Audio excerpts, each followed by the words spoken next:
Good evening, everyone, and welcome to the Saco City Council meeting for Monday, May 6, 2024. Let the record reflect that the meeting will be starting at 6:30 p.m. Would like to make recognition that all members of the council are present this evening, including City Administrator Bahenko. Would you please join me for the Pledge of Allegiance?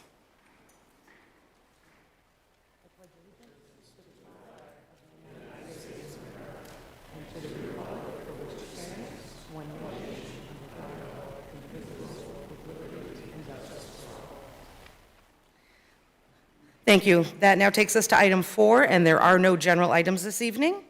Item number 5 is committee correspondence to council. Any members of council wishing to speak?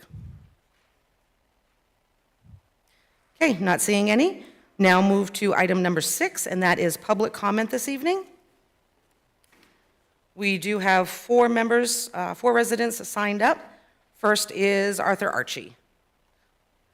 Please state your name and address for the record. You do have 3 minutes to speak to council.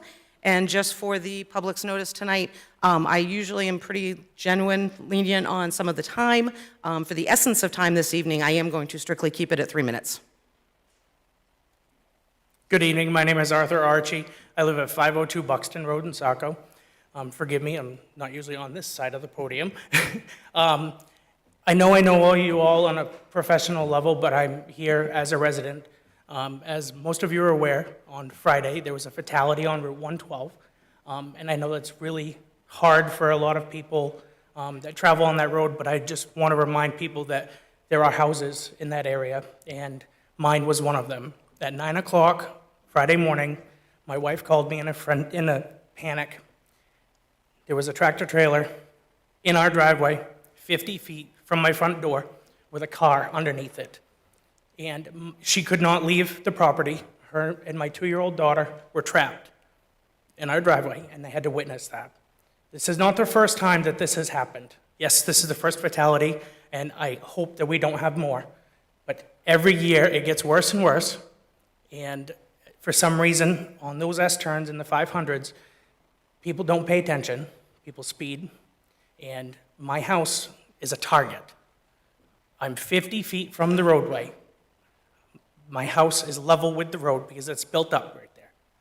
And it is a matter of time before one of those trucks or even a car is going to end up in my 2-year-old daughter's bedroom. I mean, what if it was an hour earlier and my son was waiting at the school, waiting for the school bus at the end of my driveway? Or what if my wife was trying to take out the trash cans on Thursday? It's just completely unacceptable. I mean, it's every year something happens. Last February, there was a drunk driver that missed the corner, and he skidded across my driveway, took out my telephone pole, hit my brand new pickup truck, landed at my neighbor's telephone pole, and the car caught on fire. And the guy ran. He wasn't even there. He got into another vehicle and ran away. Like, he was 15 feet from my daughter's bedroom when he landed. Something needs to be done. The cars go way too fast on that road, and my house is a target. All I ask is for the traffic committee to please look at putting up a guardrail to protect me and my family. I can't move. We've been talking all weekend about selling the house and moving. If we put my house on the market, I can't afford to buy my own house. It's insane. I can't move. I have no other choice, and I respect you guys. I know you guys try really hard to help the people here of Saco. I'm asking you to do everything that you can as elected officials to try and save my family. Thank you. Thank you. Okay, next on the list tonight, we do have Chelsea Hill. Hello, Chelsea Hill, 108 Bradley Street.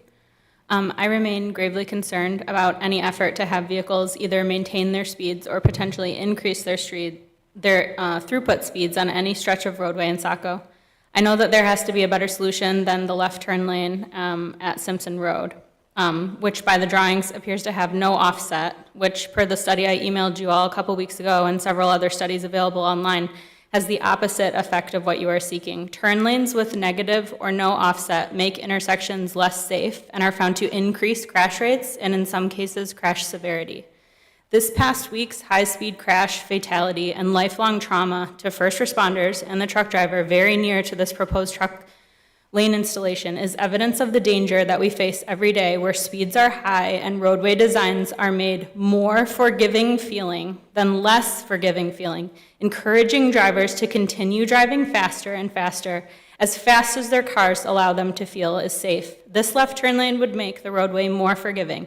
It may reduce rear-end crashes, but it will allow cars to continue racing through unimpeded, and more severe and catastrophic crashes will happen. I am not a fortune teller. These are not random events. They are predictable, and they are regular. I move on to comments about the BPI process. I also continue to find this whole process very unusual. How the BPI as a solution to a business unable to afford its business commitments came about. I wonder how other businesses seek this type of funding from the city. Is it guaranteed? What makes a yes decision? What makes a no decision? I was at an earlier city council meeting where the Public Works Department was asked to find 33% of the $900,000 needed for this improvement. And then I was at the following meeting where it was shared that the city had found the money. When the city shared it had found the money, I do not recall an offset being shared. When I am at work and priorities change in our department because we are accountable to the public, in much the same way you are, we must identify projects that will be cut and a justification for the change in our planned spend. I asked my city council tonight, and I will follow up with my councilor, what projects were cut for this $308,000 unfunded commitment? Where did the money come from? If nothing was cut, why was the money collected from our collective pockets? I also think it seems unfair to other businesses on state aid highways or state highways because they weren't afforded the opportunity to compete for this $308,000. Like Bradley Street Deli, who would really benefit from an investment by Maine DOT in the corner that it sits on. So I have taken the liberty of drafting up a sample application, which the city could and should take and use as a model for future budget years when BPI money is properly allocated and planned for and voted on by the council, and it can open it up to all of our community's businesses to apply for the funding, get considered, and be voted on in a democratic and fair fashion. That this would be a proper way to distribute taxpayer dollars to private beneficiaries. Thank you. Thank you. Next up this evening, we have Steve Scheiman.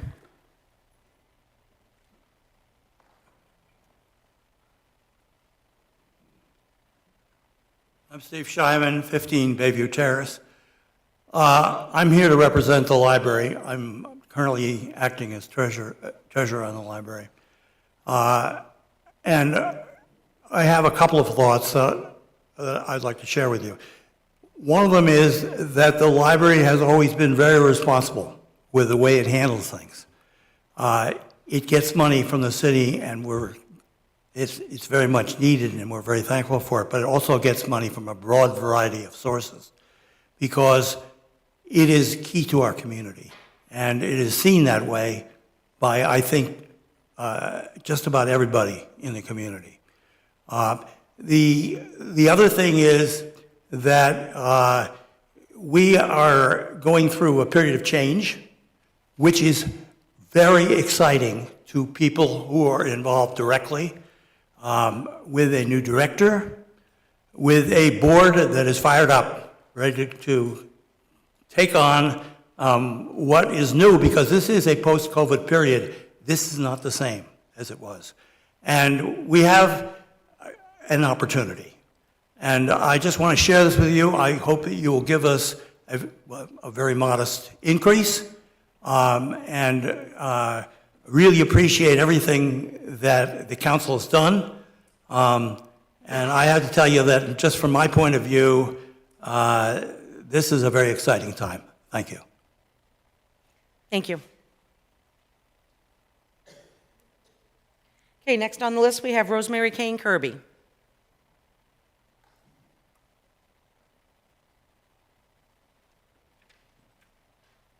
Hello.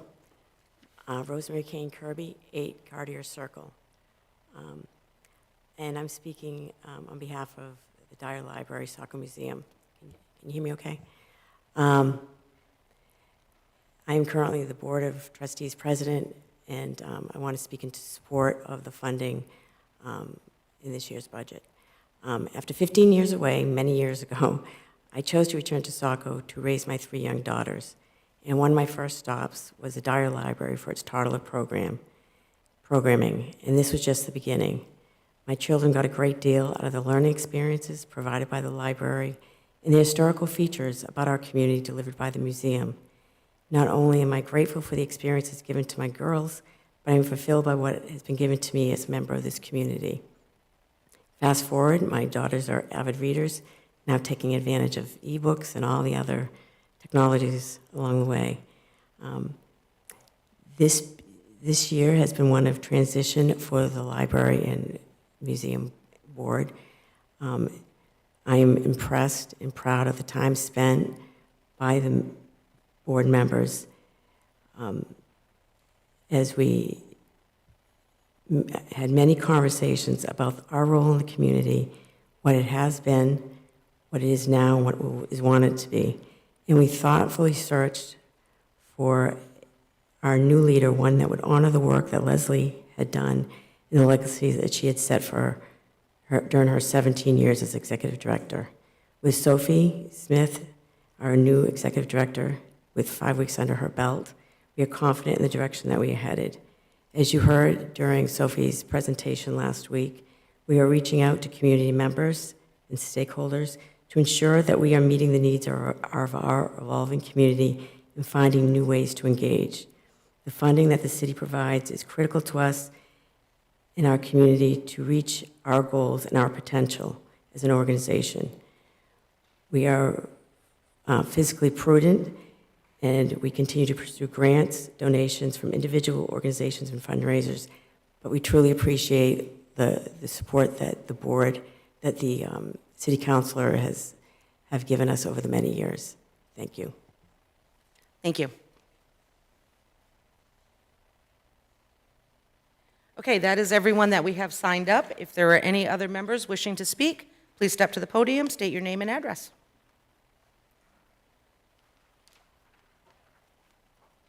Hi there. Eric Bassett. I live at 28 Rosewood in Saco.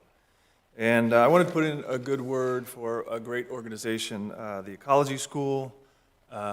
They do very important work and occupy, a unique niche in education in our community and actually the region.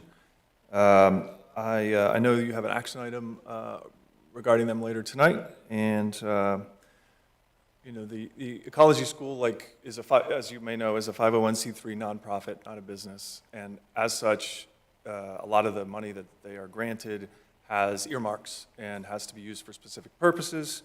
And I'm also someone who lives just off of Route 112, and while I won't have as much to say or as powerful a statement as the first commenter tonight, I share the concern about how fast people go and trying to make the road as safe as possible. I'm a walker and a biker, and I'm very conscious of traffic safety. And I do support the left turn lane on Simpson Road. I've been up to the school and in that area a number of times since I moved here a few years ago.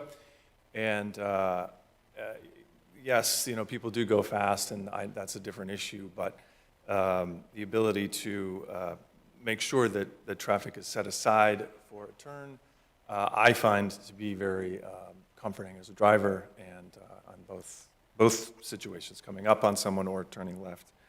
And so I urge the council to approve the agreement that you approved back in October for the BPI agreement. Thank you. Thank you. Anyone else?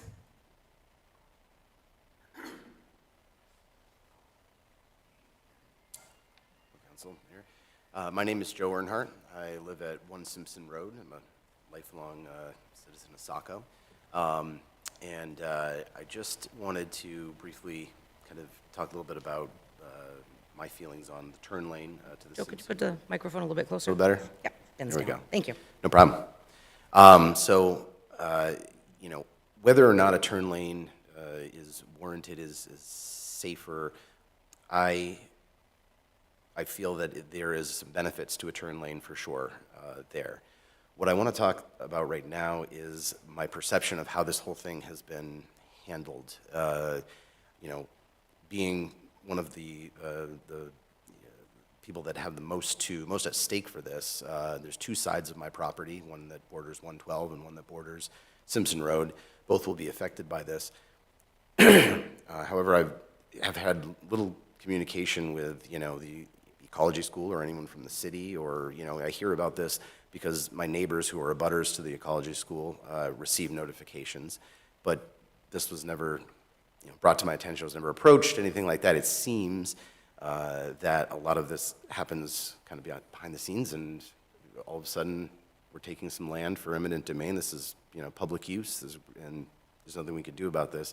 It seems very closely tied to the ecology school, which is not a public school, it's a private school, private business.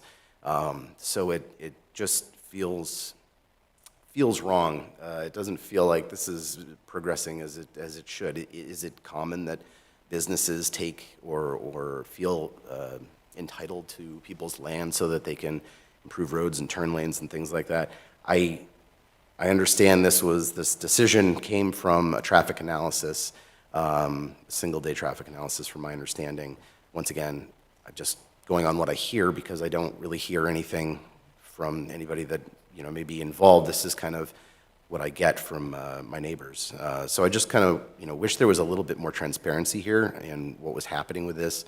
The traffic study, if legitimate, and if, I just don't know any of those answers. And I just kind of feel like I've been kept in the dark a little bit about this, and just feels, perception, I guess, kind of is reality, right? And it just doesn't feel like this was necessarily handled in the best way.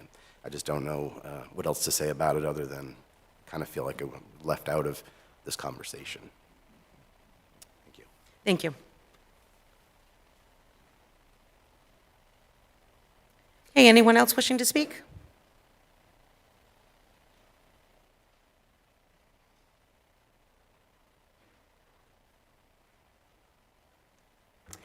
Hi, good evening. I'm Inga Brown, and I live at Simpson Road. I want to take a moment just to thank everyone on the council and the mayor and the city administrator for all your hard work. I know we're all rowing in the same direction, and we have common goals. I appreciate that very much. I'm looking forward to this item this evening on the agenda. I'm looking forward to the updates on the items that the council requested at the last meeting, further information on compliance, the legal review, and financial information. I'm also looking forward to hearing more about the new proposal in tonight's proposal. As you had read in my emails, I was surprised that the sub-agreement between the city and the ecology school is not part of the packet. It has not been in the packet since October 16th, so it was not in the packet April 22nd. It was not in the packet on April 1st. The BPI agreement was in those packets. But I think it's really important that that agreement be open for public review.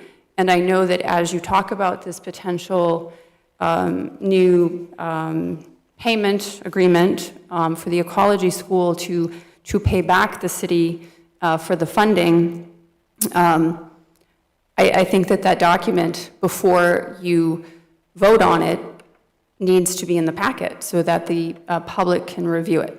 So I am here again just talking about open process and transparency.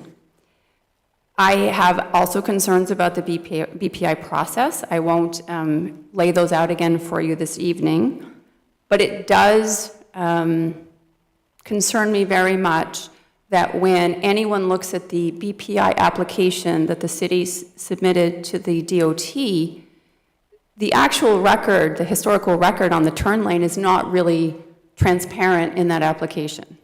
Anyone looking at it would say, by the language chosen in the application, that the planning board decided that a turn lane is required, but it does not say in the application why that turn lane was required and that it was because of the ecology school traffic. That bothers me. I think that is slightly a repackaging of the truth, and it's not the type of clear and transparent language I would expect in a public application. I think I'm going to leave it there. I look forward to your very robust conversation this evening and your creative and thoughtful review of the current proposal. Thank you. Thank you. Anyone else wishing to speak?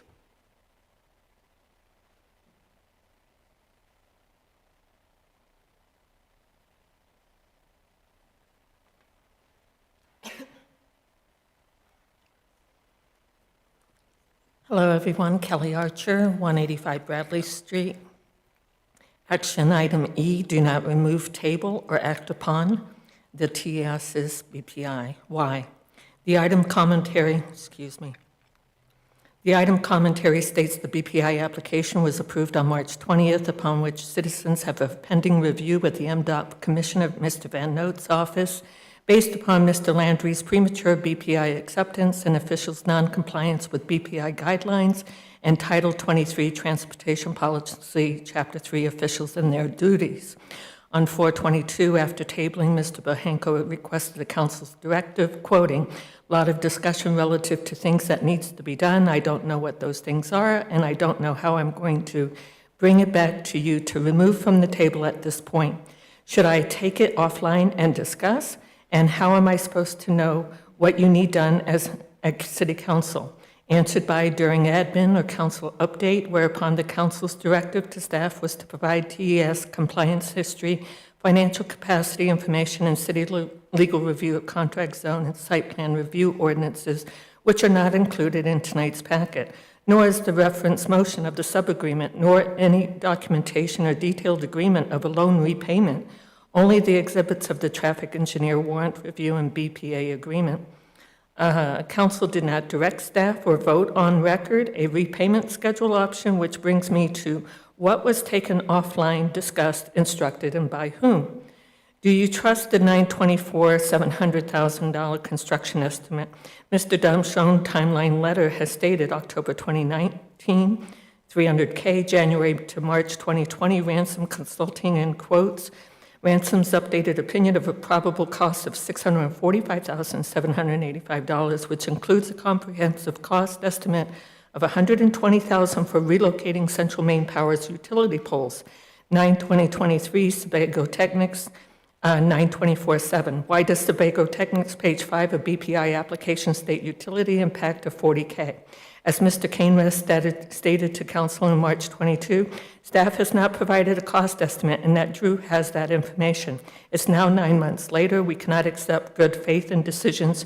Where are the facts? Also, in March 22, council deliberated at length for Mr. Cainwest to enter the BPI, yet tabled with the mayor breaking a tie vote.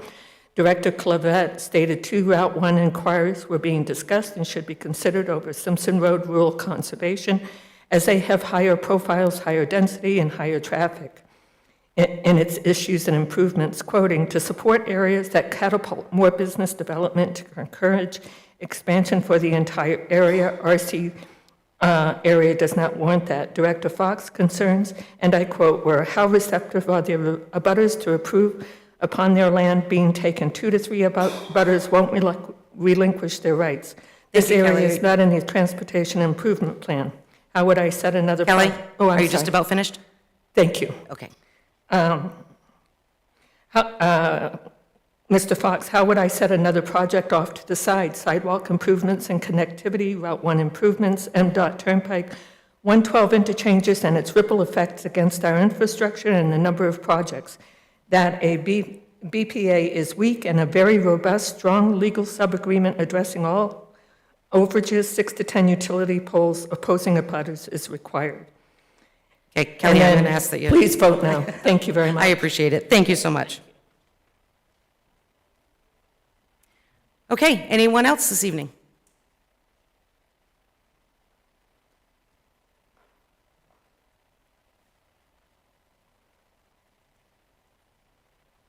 Thank you very much, Madam Mayor, distinguished members of the council. My name is Bill Doyle, 48 Ross Road here in Saco. I'm here today to discuss or to ask that you support the BPI. As one of the counselors, when the ecology school first came to City Council for a contract zone agreement, I was one that helped approve that. And ever since that night, way back in December of 2015, some members, some abutters have tried to kill this project. All the way back to 2015. They tried to say, no, because they used to use the land. Now remember, that land, when it was the Mary Merrill Farm, produced approximately $17,000 in taxable revenue. Right now, the city gets over $50,000 in educational funding, more than 3 times the amount of the taxes on that parcel. So when you talk about, and forgive me, not in the know anymore, I don't know anything about this repayment plan or anything like that. What I'm going off of is the simple fact of the BPI that's on the table. As we look to the next 12 years, 15 years, 20 years, the traffic that's going to be coming down Simpson Road from Hollis and to Hollis as we get ready to open up this new thoroughfare off of the turnpike onto Route 112, as more traffic gets off the turnpike and starts to head out Route 112 towards Hollis, Buxton, Waterboro, and such, it's going to increase traffic. That's not always a bad thing, right? Inherent traffic will slow down cars, right? It just does. Ever get in a traffic jam? It's because there's a lot of cars on the road, right? So you're inherently going to stop traffic the more cars you put on the road. As such, when they take that left turn to go up Simpson Road, they're going to be going to Hollis and Buxton and so forth. And then folks will be coming back the same way. So left-hand turn lane makes sense. Remember, you're also doing a BPI or did a BPI with Hancock Lumber, right? Right up on Route 1. Ecology School's asking for a BPI similar, but the Ecology School gives us something else as part of the contract zone agreement. It gives you a trail system for every member of the public. From Saco all over, they can come and enjoy this beautiful trail system that walks down by the river. We as a council put that in there. So we're responsible, just like we fixed the bridge, we're responsible for the increased traffic on that road by doing both the bridge repairs and the trail system, and the exit 36 construction that will increase traffic to the city of Saco and out that way. So please support the BPI. The small cost shared by 3 entities is no different than something you're doing up on Route 1. Thank you very much. Have a great evening, and thank you for all you do for the city. Thank you.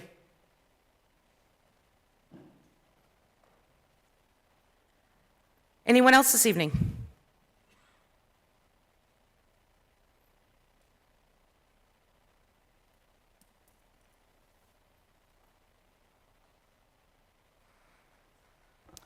Good evening.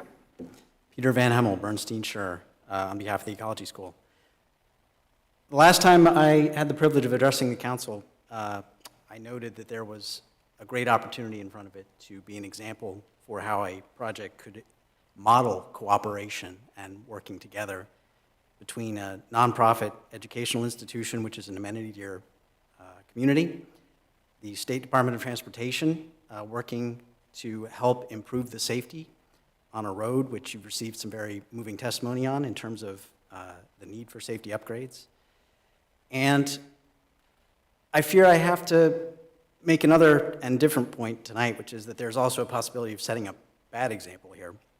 And I want to remind the council, and I'll read the minutes from the October 16th meeting, where Councilor Archer moved, Councilor Berman seconded to approve city participation in the Route 112 turn lane construction project. Be it ordered that the City Council direct staff to enter into an agreement with TES and to apply for the main DOT BPI program to request funding for the Route 112 turn lane construction with the participation limits set forth as stated below.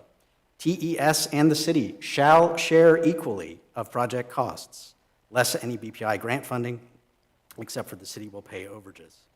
The motion passed. I'm not sure what's going on, frankly.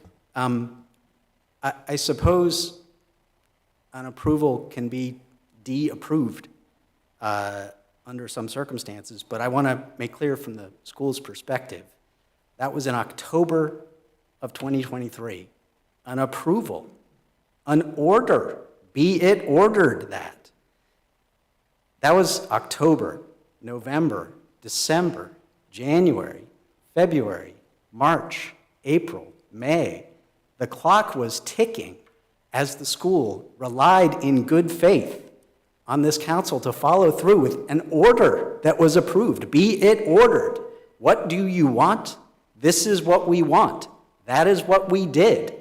Only to return now with the clock ticking in a diminishing window to comply, with 6, 7 months vaporized by what feels like a de-approval of an approval, by an unorder of an order. That's not a good example. And I think that it's important, and the school is still here in hopes that it can work with the city as it needs to work with MDOT. But the school respectfully submits it has done so. It has worked with the city. Its performance in that regard is beyond a doubt.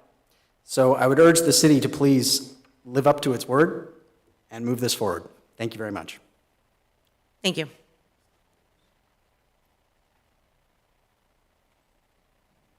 Any other members of the public?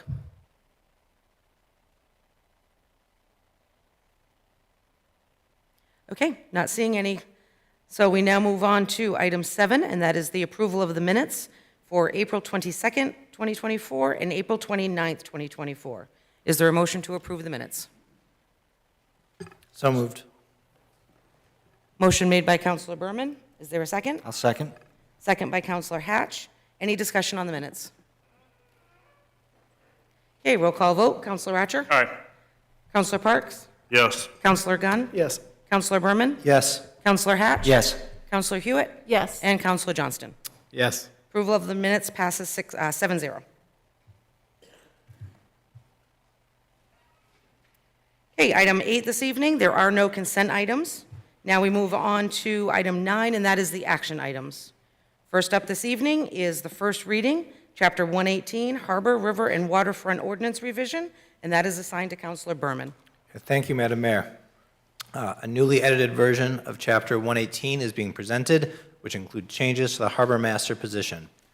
I move to approve the first reading of ordinance revisions to Chapter 118, Harbor, River, and Waterfront Ordinance, and further to schedule City Council's public hearing regarding these ordinance amendments on May 20th, 2024.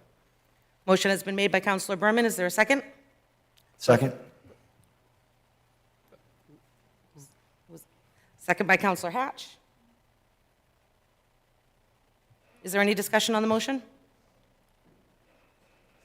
Okay, roll call vote. Councilor Ratcher? Aye. Councilor Parks? Yes. Councilor Gunn? Yes. Councilor Berman? Yes. Councilor Hatch? Yes. Councilor Hewitt? Yes. And Councilor Johnston. Yes. Motion passes 7-0. Item B is a first reading, Chapter 153 for the outdoor food vending ordinance, and that is assigned to Councilor Johnston. Thank you, Madam Mayor. Staff have compiled a new draft ordinance, Chapter 153, outdoor food vending. The new ordinance was created from the food truck and sidewalk vendor policies adopted by City Council on March 27, 2023. This was a pilot program in which the council requested staff to bring the item back in ordinance form. Staff also recommends an amendment to Chapter 230, Section 2, or 2013, to cross-reference with Chapter 153. The draft ordinance and amended definition have been reviewed by the city solicitor, Mr. Tim Murphy. I move to approve the first reading of ordinance revisions to Chapter 153, outdoor food vending, ordinance draft and amendment to Chapter 230, outdoor or definitions, outdoor sales associated with principal uses, and further to schedule City Council's public hearing regarding these ordinances or ordinance amendments on May 20th, 2024. Motion has been made by Councilor Johnston. Is there a second? Second. Second by Councilor Hewitt. Any discussion? Councilor Johnston? Thank you. So we have, before us some of the suggested locations.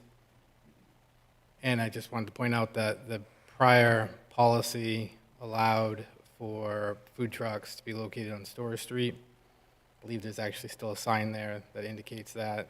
So if council is supportive of that, I would be supportive of that myself.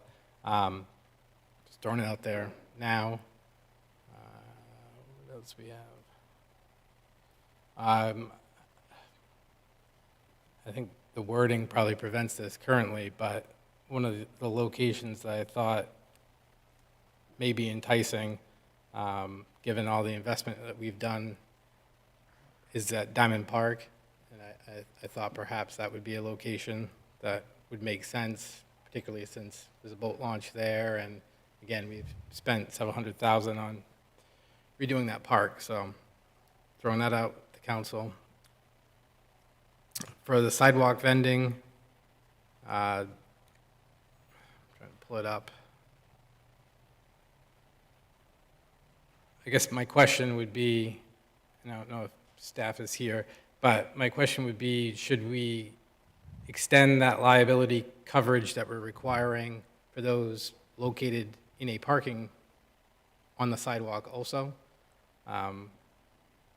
Currently, the way I read it, it doesn't appear as though you would be required to have liability coverage if you were, again, having patrons located on the sidewalk consuming food, as we have for many years. So that was one thing I'd like an answer to, and it doesn't have to be tonight. And the other one is the consumption of alcohol. That has also been occurring last year and through COVID.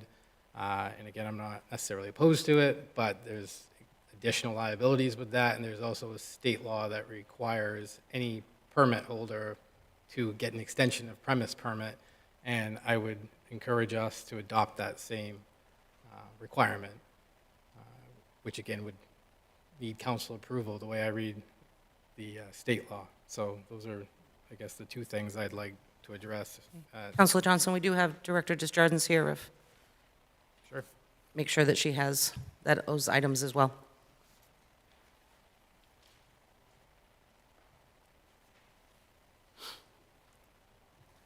And good evening, Tracy Desjardins, Director of Economic Development. When we had talked about different things, one of the, we did mention as far as on the parks, and one of the statements with the Parks and Rec Director is we didn't want to pigeonhole somebody in the park because the only time that they probably would see somebody kind of come in that area is if there was events or things going on as far as for food truck. The other side to that is that in some of the parks you also have organizations that are doing kind of like their own like little booths, like there might be PTA groups or baseball groups that could be selling their own hot dogs and stuff. So again, kind of competing against some of those. But you know, we don't want people to feel that, okay, yeah, they're going to go in a park and nobody's going to be there unless there's actually some sort of activity that people will want to go to a food truck. Yeah, and I get that. I was just specific to Diamond Park, I was thinking, because again, thinking forward, I could anticipate how that would be a hot spot, and you kind of let the market determine that. If we're doing it, we haven't determined that if we're doing weekly passes or a day pass. If you're doing a day pass, you know, and you're a vendor, it might make sense to try it out. Maybe you find out it's not worth your time and move along, but to just outright forbid it by ordinance. Yeah.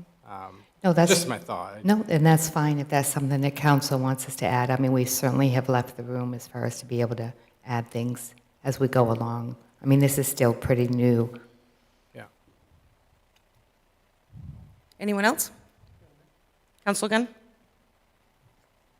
Thank you, Madam Mayor. To piggyback a little bit on what Councilor Johnston was talking about, thinking about Diamond Park, and frankly any other parks for that matter, because I know plenty of people that have organizations that have booths up during the summer events, and oftentimes there are a lot of people, there's that concern to rather get people to actually stop at your booth, offer water, offer a snack, do you offer something for the kids, do you offer something for the adults, et cetera, et cetera. I'm of the opinion that if you were going to set up in a park somewhere and the general public knew there was a possibility that there could be like a hot dog stand or a falafel truck or something really cool that's going to be right there, people are going to be fed and happy. They might stick around and actually, listen to what your spiel is at your booth, though. So all things being fair, I would certainly be interested in entertaining a motion to add parks or specific parks, whatever, the council feels appropriate, although I think Diamond Park, since you're on a bridge and it's a captive audience, so I think think it'd be a win-win for everybody in that type of situation. Not least, I mean, if you're having a music event there and you can have a slice of pizza right there, I think it's pretty much what this whole idea was built for. So Right. I think just on principle, without hearing any pushback from staff, though, it seems something that would be prudent. One of the things to keep in mind with the events is that we also didn't want to interfere. So for instance, if Saco Main Street was having an event, vendors would go through that organization. They would be the ones that would be getting the money for it. So if we did, parks and how we have it set in the ordinance, that it would not interfere with other organizations as far as having events, whether it be concerts or things like that. And then the rules kind of said that they would go through that organization and not just come in and say, oh, well, there's a concert I want to set up. Well, you go under that permit or under that liability of that organization that is actually doing the event. So they couldn't apply for just liability on their own? So how it works as far as, for instance, if Saco Main Street was having concerts in the park, and if they wanted to offer it to vendors to come into the park, they would fall under the city's policy, but they would fall under the umbrella and the liability as under that organization. So when Saco Main Street does their paperwork, they would have to in turn saying, okay, these are the folks that are going to be vending under our umbrella or our license to be able to have that event. And as a follow-up, would that occur, I mean, for Sidewalk Arts, any event where it actually takes place in the Main Street on Saco property, maybe a Saco Main Street organized event, but you could make the argument that it's public property, they'd still have to go through Saco Main Street in that? Yes. I see. The idea of it is that we want to be able to allow, again, with the organizations, to be able to operate that, and then they would place them. For when they come through the city, we have certain locations where they're allowed to go. But when it comes to, because we're not placing them down Main Street in front of a business, that's not what we want. Well, certainly, certainly.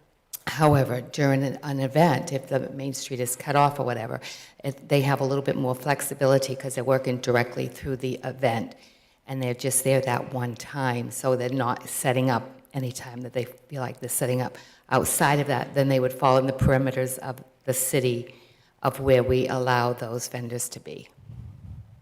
Thank you. Anyone else?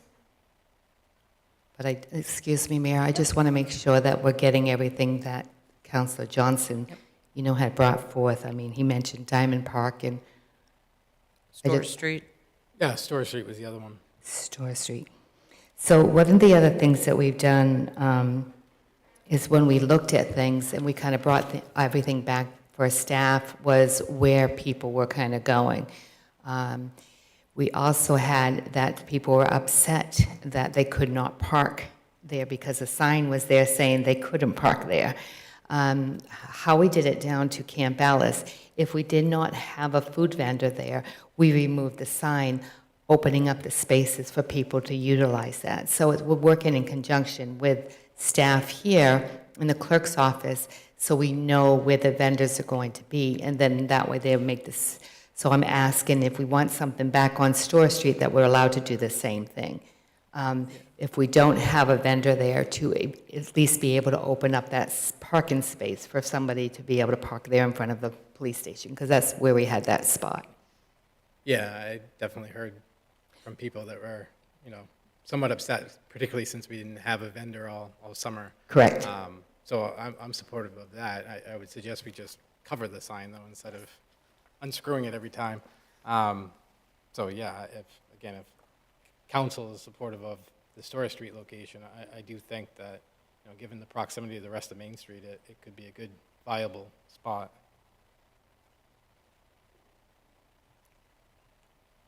Okay.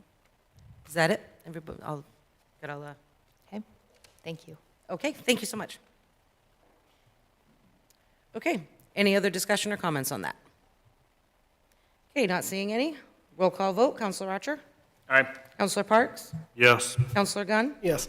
Counselor Berman? Yes. Counselor Hatch? Yes. Counselor Hewitt? Yes. And Counselor Johnston? Yes. Motion passes 7-0. Okay, that now takes us to item C, and that's a public hearing, Chapter 106 Floodplain Management Ordinance Revision, and that is Counselor Berman. Thank you, Madam Mayor. Staff have compiled draft ordinance revisions to Chapter 106 Floodplain Management. These revisions are required by the federal government to maintain the City of Saco's Community Rating System designation, which, in general, reduces the cost of flood insurance for our residents. Residents can learn more about the new FEMA information by visiting this link, www.maine.gov/DACF/flood/mapping.shtml. I move to open the public hearing. Motion is made for the public hearing by Counselor Berman. Is there a second? Second. Second by Counselor Johnston. Roll call vote. Counselor Archer? Aye. Counselor Parks? Yes. Counselor Gunn? Yes. Counselor Berman? Yes. Counselor Hatch? Yes. Counselor Hewitt? Yes. And Counselor Johnston. Yes. Motion to open the public hearing passes 7-0. Any members of the public wishing to speak on this, please step forward, state your name and address, and you have 3 minutes to address the council.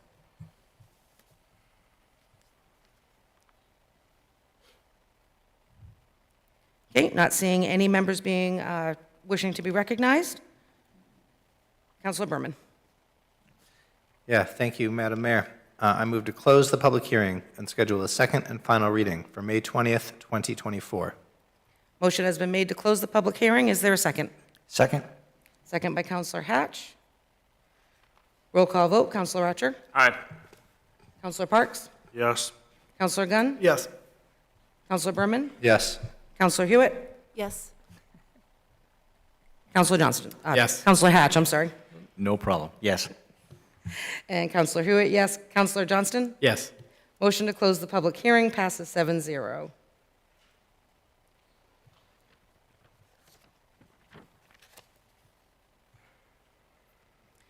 Okay, that now takes us to item D, and that's a first reading. The proposed ordinance amendment to Chapter 204, Trees, and Section 179-2.01, Site Plan Review, in response to the City Council's request regarding the April 1st emergency moratorium on clear cutting of trees, and that is assigned to Councilor Hatch. Sorry. Thank you, Mayor McPhail. Following the April 1st, 2024 adoption of the emergency moratorium on clear cutting of trees and the direction provided at the April 10th and April 22nd City Council meetings, planning staff provides the draft ordinance amendments to Chapter 204 and Section 179-2.01 of Saco's City Code. These proposed revisions will require a site plan review for tree removal activities of 2 or more acres that involve a change of use notification to the Maine Forest Service. I move to approve the first reading of ordinance revisions to Chapter 203 Trees and Section 179-2.01 Site Plan Review, and further to schedule City Council's public hearing regarding these ordinance amendments on May 20th, 2024. Motion has been made by Councilor Hatch. Is there a second? Second. Second by Councilor Johnston. Any discussion? Councilor Johnston? Thank you. Yeah, I recognize it's the first reading, but I will say that, and again, this isn't criticism of what staff, I guess, collected from us in several meetings. It's just, maybe it was just me, which is also fine, but, you know, the way it's presented, the ordinance still lacks the level of protections that I had hoped for. Like I said, maybe that's just me. Particularly when it comes to classifying protected trees, similar to how the South Portland ordinance has done it. And certainly, you know, amendments can occur, but I was hoping for more language around improved site design. If you have a significant tree, I think, you know, there should be some requirement, or at least some attempt at, you know, saving those trees and designing your project around those trees. Requiring replanting if you are to remove those trees on a separate site or on the existing site, And of course, as I've said before, we haven't established a heritage tree or a historical tree, something that was a key aim of mine. Like I said, that might just be me, which is totally fine. Getting something on the books is better than nothing. And then, you know, we're specific to 2 acres or more with a use of land change. If I'm reading that correctly. But it's my understanding that clearing 5 acres of more under the state law, regardless of whether you're harvesting timber for commercial or just in general, does not trigger a permit. So you have other areas that still, you know, have opportunities to be missed, I guess is where I'm going with that. So, and I don't have the language of how to correct that, but tying it specifically to the forestry law, you know, where there's a land change, kind of leaves out acreage that is not changing land because it's not a managed forest. And so where I see an issue with that is particularly in, say, more of the urban areas where you may have 5, 6 acres that have not been built upon, but they do not fall under forested managed forest because that's technically not what they are. They're just not built upon land. So I would like to explore having that same requirement some way, that they would come for site plan review. So I guess that's my 2 cents. Okay, Councilor Johnson, we do have Director Prescott and City Administrator Bahanko to address some of those. Well, first of all, I think it's important to recognize that what we heard from the council was really to get this in place, and we only have like 27 days left before the moratorium expires. So I think it's, I don't think, I think the staff would like to, you know, get this through and then take a longer look at the issue of trees. I know that the South Portland ordinance took 3 years for them to get to where they needed to be, but doesn't mean that we can't improve upon it once it's been adopted and we're out from underneath the moratorium. I don't know if there's anything else you want me to add, but we do have your comments, and certainly we will look into those. Does that answer? Satisfied with that? Yeah, I'm satisfied Okay. with that. I mean, Throwing it I out there. agree that we need to get something on the books since we're in a moratorium. I just kind of throwing out my thoughts so that when it does come back, we can address them. Okay, Thank you. perfect. Anyone else? Councilor Hewitt? Quick question. On 2044, it mentions a tree warden. Is that something that we're going to hire and handle the cost of, or will the forestry? If I might, Your Honor, tree warden is appointed, that's for public property, and that would be Director Summer is the tree warden.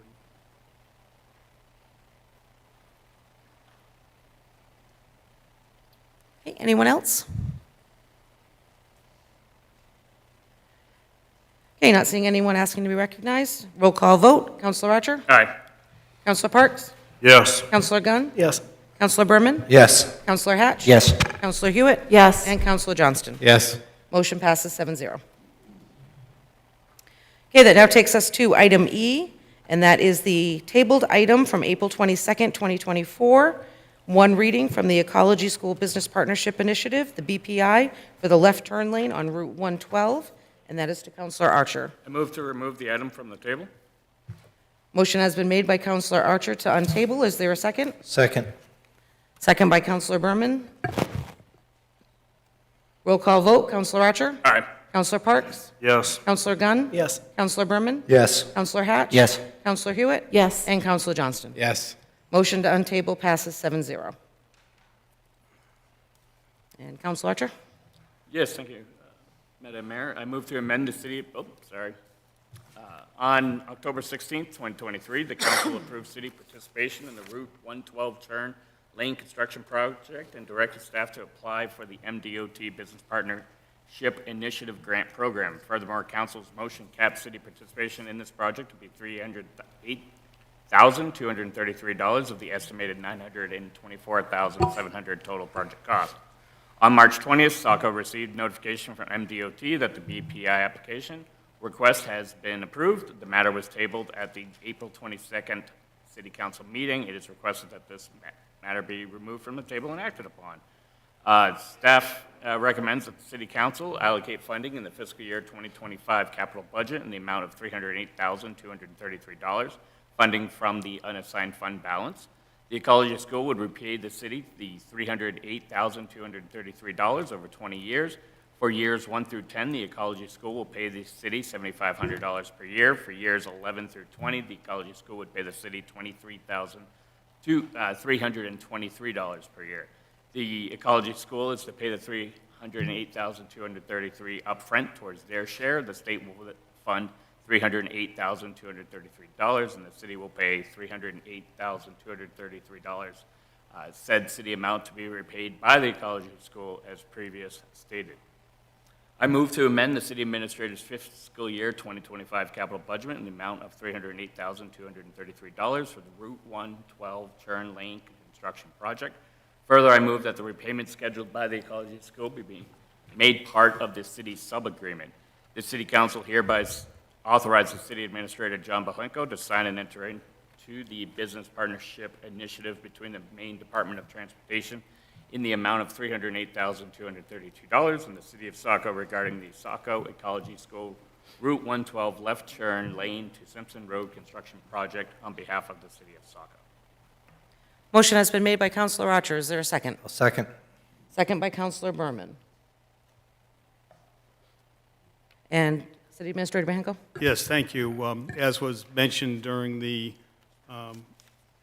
public comment section, I wanted to report back to the City Council relative to some of the items that some council members had requested of me.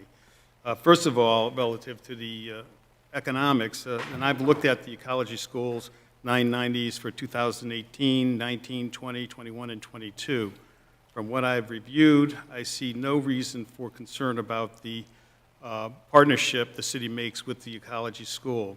I would point out that the Ecology School has had an amazing access to funds over the past 5 years.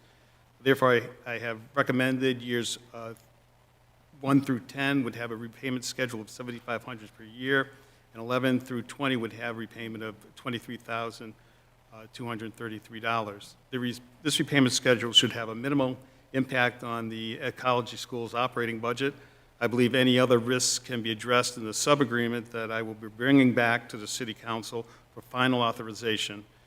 And also, as a result of of these questions, I took the opportunity to look at the whole history of this matter, starting with the first contract zone approval back in February of 2016. Then the contract zone had been amended in January 29th, 2018.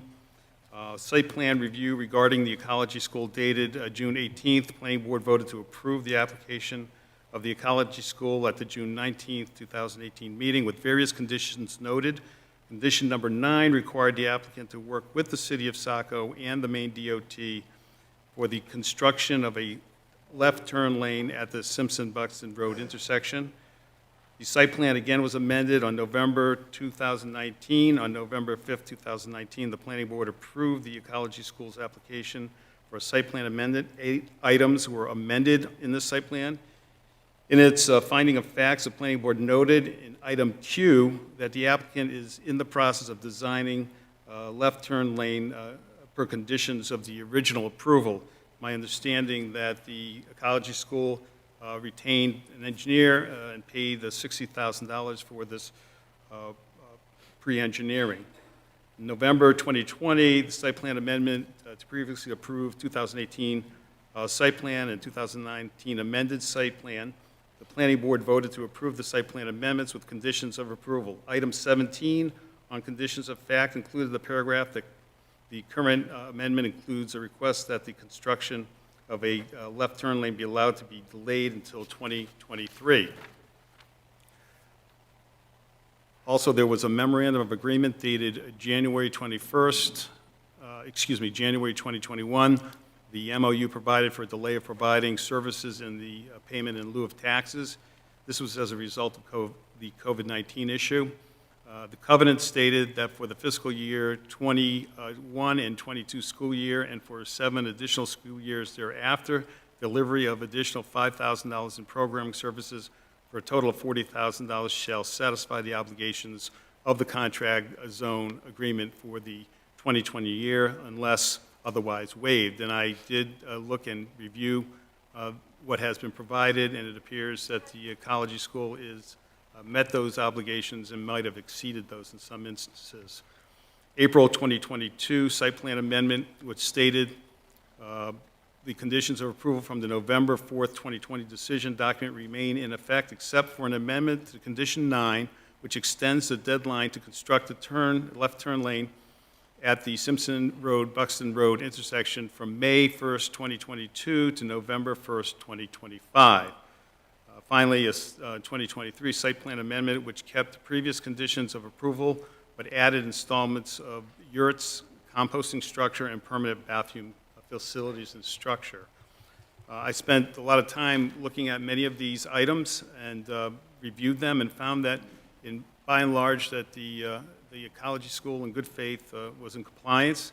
I also talked to the city attorney relative to the issue of the contract zone.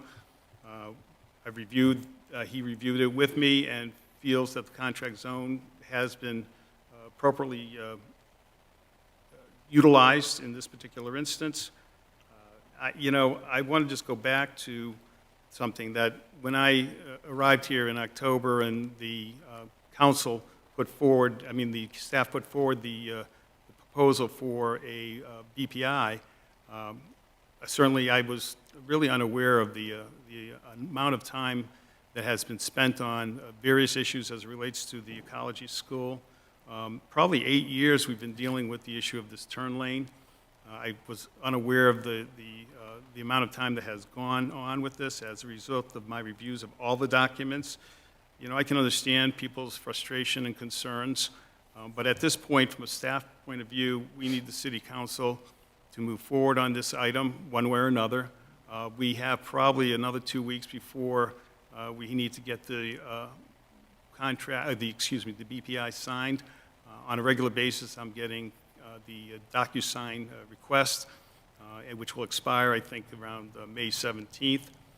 The issue of trying to find a compromise that would be a win-win situation was my idea, and I worked with the ecology school. It appeared that the city council was deadlocked on how we would move forward on this matter, and I thought that maybe we should try something a little bit innovative to see how we can move it forward to not only solve the issue of the turn lane, but also meet some of the needs of the ecology school. And working with the ecology school executive director and their board, we came up with this proposal. Certainly, it's just one proposal that I'm trying to get forward to the city council in order to move this off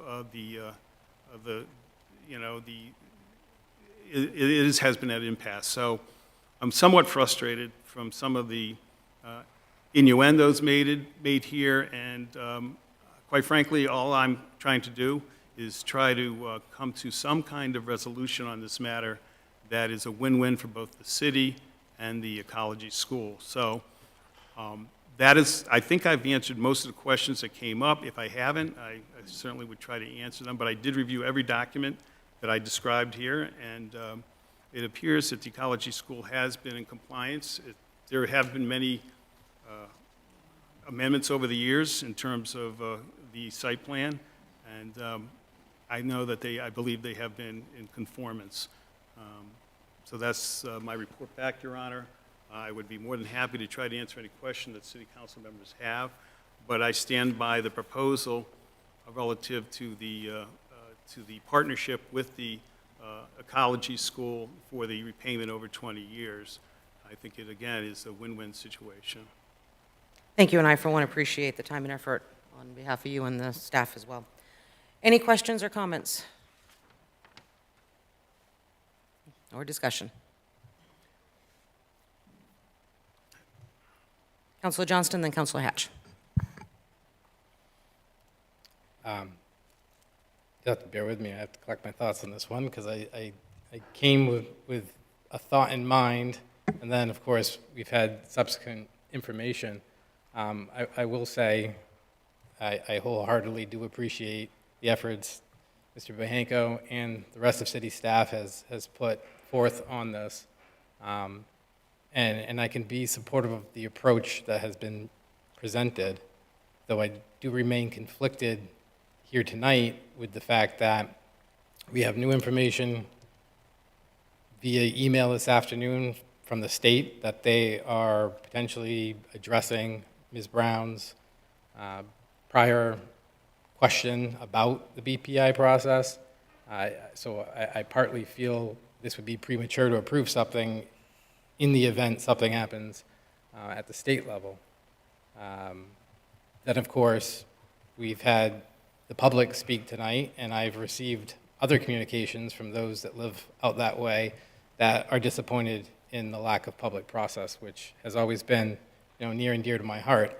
And really going back to the very beginning of this issue, not the ecology school, but specific to the BPI, I never understood why those directly impacted, property-wise, were not noticed. I understand that maybe the ordinance doesn't require that, but when you're specifically talking about somebody's property here tonight, shouldn't they have an understanding of what may come of our decisions? So, like I said, I'm conflicted moving forward with that until I feel, they've been adequately noticed and have had an opportunity to understand what it is we're presenting. So I know, I guess my question really still remains, should this be off the table, or should it go back for one more week until we can address some of those other issues? Personally, that's where I remain with it. I thought it was premature to remove it. I have some issues with the wording of the motion, which obviously I could amend that if we get to that point. Overall, like I said, I think that coming to some kind of compromise is no question. People that know me well will tell you that I can be stubborn at times. I actually think it's one of my more endearing qualities because I generally try to hold people accountable. But at the same time, I also recognize you have to come to compromise. And in this particular case, what's been presented by staff, I think, is fair. I know that, Councilor Hatch, you may have some, or a amendment. They overall align. I don't have it in front of me, but I think much of what you touch upon aligns with my thoughts, though I would likely add to that, because the overall issue of, and again, while I respect staff's opinions and Attorney Murphy's opinions on the contract zone agreement, that underlying issue has been problematic and will continue to be problematic until we actually take the time as a council, at council level, to sit with the ecology school and clean up some of the definitions or lack thereof in that contract zone going forward. So that is something that would be part of my support. Somehow we would incorporate a review of that contract zone so we can touch upon some of these issues that seem to be outstanding. I think we all know at this point the ecology school certainly isn't going away, but at the same time, with the same respects, the neighborhood should have a better understanding of what their future holds. And I don't think that's clear. And if it was me personally, and I was living under that situation, I'd probably have an upset stomach too. So I think that, it's separate from what we're discussing, but it really is an underlying issue that remains. So, like I said, I'll take staff's opinions for what they are. They might differ from my own, but we haven't really had that part of the record, and there is the other problem I have with this, is we have an incomplete record that we're discussing tonight. And again, that's not disparaging on anybody, it happens, particularly when you have lots and lots of paperwork. So I guess for now, I'll leave it at that, and I'll see what other councilors have to say. Councilor Hatch? Thank you, Mayor McPhail. Since our last council meeting where this issue was discussed, I've continued to deliberate in my own mind regarding who should pay for the left-hand turn lane. I continue to get an overwhelming indication from constituents that, that the city should not be obligated to pay. That being said, although I've previously stated strong opposition to participating in this BPI, since our last discussion, I've been able to carefully scrutinize the financial capacity of the ecology school a little more closely. As I requested of him during the administrative update during a prior council meeting, City Administrator Bohenko promptly forwarded me copies of IRS Form 990, the income tax filings for the Ecology Education, Inc., doing business as the Ecology School. Specifically, I'm referring to the 4 tax years 2019 through 2022. 2023 was not available for my review. My review of this financial information was very high level, but it was focused on financial analysis trends derived from common ratio metrics used to evaluate balance sheet leverage and debt coverage capacity. And this analysis has helped shape my willingness to compromise from my previous position on this matter. So unlike the condition of planning board approval that has brought this issue into question and the contract zone agreement language that accompanied it, in my view, any BPI sub-agreement entered into must be clear and concise to both parties, both now and in the future 20 years when many of us sitting here shaping this agreement will likely not be around to explain it. If I'm asked to cast an affirmative vote on the cost sharing, the repayment agreement described in tonight's packet, I will be willing to do so only if the following conditions are included within the sub-agreement between the City of Saco and the Ecology School. I would like to propose at this point an amendment to the motion that's on the floor that the executed BPI agreement include, but not be limited to, the following 4 conditions. First one is this repayment agreement will be memorialized clearly in the form of a fully executed promissory note that at a minimum outlines the terms of repayment, including specific payment due dates, remedies of default, and cross-referencing to the mortgage described in my next condition. To protect itself, the city, and its taxpayers, in the event of non-payment, the City of Saco should place a mortgage on all real property located within the boundaries of the City of Saco that is owned by Ecology Education, Inc. and its related entities. This mortgage agreement should contain a standard due on sale clause that would enable the City of Saco to use proceeds from the sale of any encumbered property for the full or partial reduction of the promissory note balance due at the time of the subject property's sale. The third condition is a clause that clearly states the Ecology School is solely responsible for 100% of any cost overruns not included in the underlying BPI construction budget. And finally, the establishment of a cash escrow account jointly owned with the City of Saco with a beginning balance at least equal to the 1/3 share of the cost being funded by the Ecology School, which is specifically $308,233. So that's my amendment. Amendment motion has been made by Councillor Hatch. Is there a second? Second. Second by Councillor Johnston. Any discussion on the amendment? Councillor Johnston, then Councillor Bertman. I mean, I appreciate, Councillor Hatch, you putting this forth. I had my own amendment, but you actually more specifically captured a lot of what I was thinking of. As I indicated, there is an item in relation to the contract zone agreement that I would like to incorporate, but before making another amendment to the amendment, I think we still have the issue at hand that we're discussing what's the proper term, sub-agreement, without one before us, which I have an issue with because I'm being asked to approve something that's not here before me tonight. So in that of itself, I can't really move forward on this without having that before me.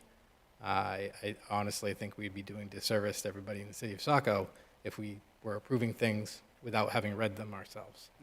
So I guess while I'm supportive of the motion, I'm just stating, that we should have this before us and really should, as I stated earlier, this should continue tabled.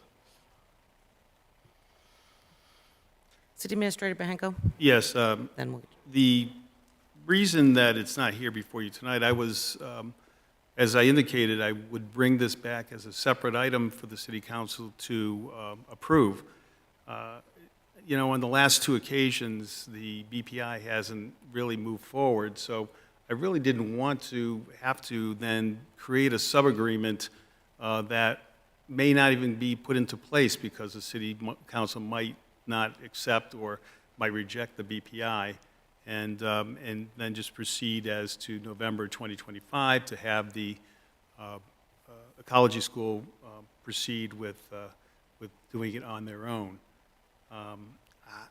I typically wouldn't put those kind of resources into something until I had approval of the city council to move forward on one of the main elements. The sub-agreement is just that, a sub-agreement that we would then come forward to the city council with. And as you can see, there are differences of opinions on what should be in that sub-agreement. We could have worked, tirelessly on the sub-agreement and brought it to you with this, and it would have been probably changed multiple ways and still brought back. So I think it was important, and it was no means to try to skirt or to not provide information to the public or the council. It's just that the historical record on this project is somewhat tortured, and so I felt it was important to at least move through this first step to get the council to approve a major part of what we would move forward to then create the sub-agreement.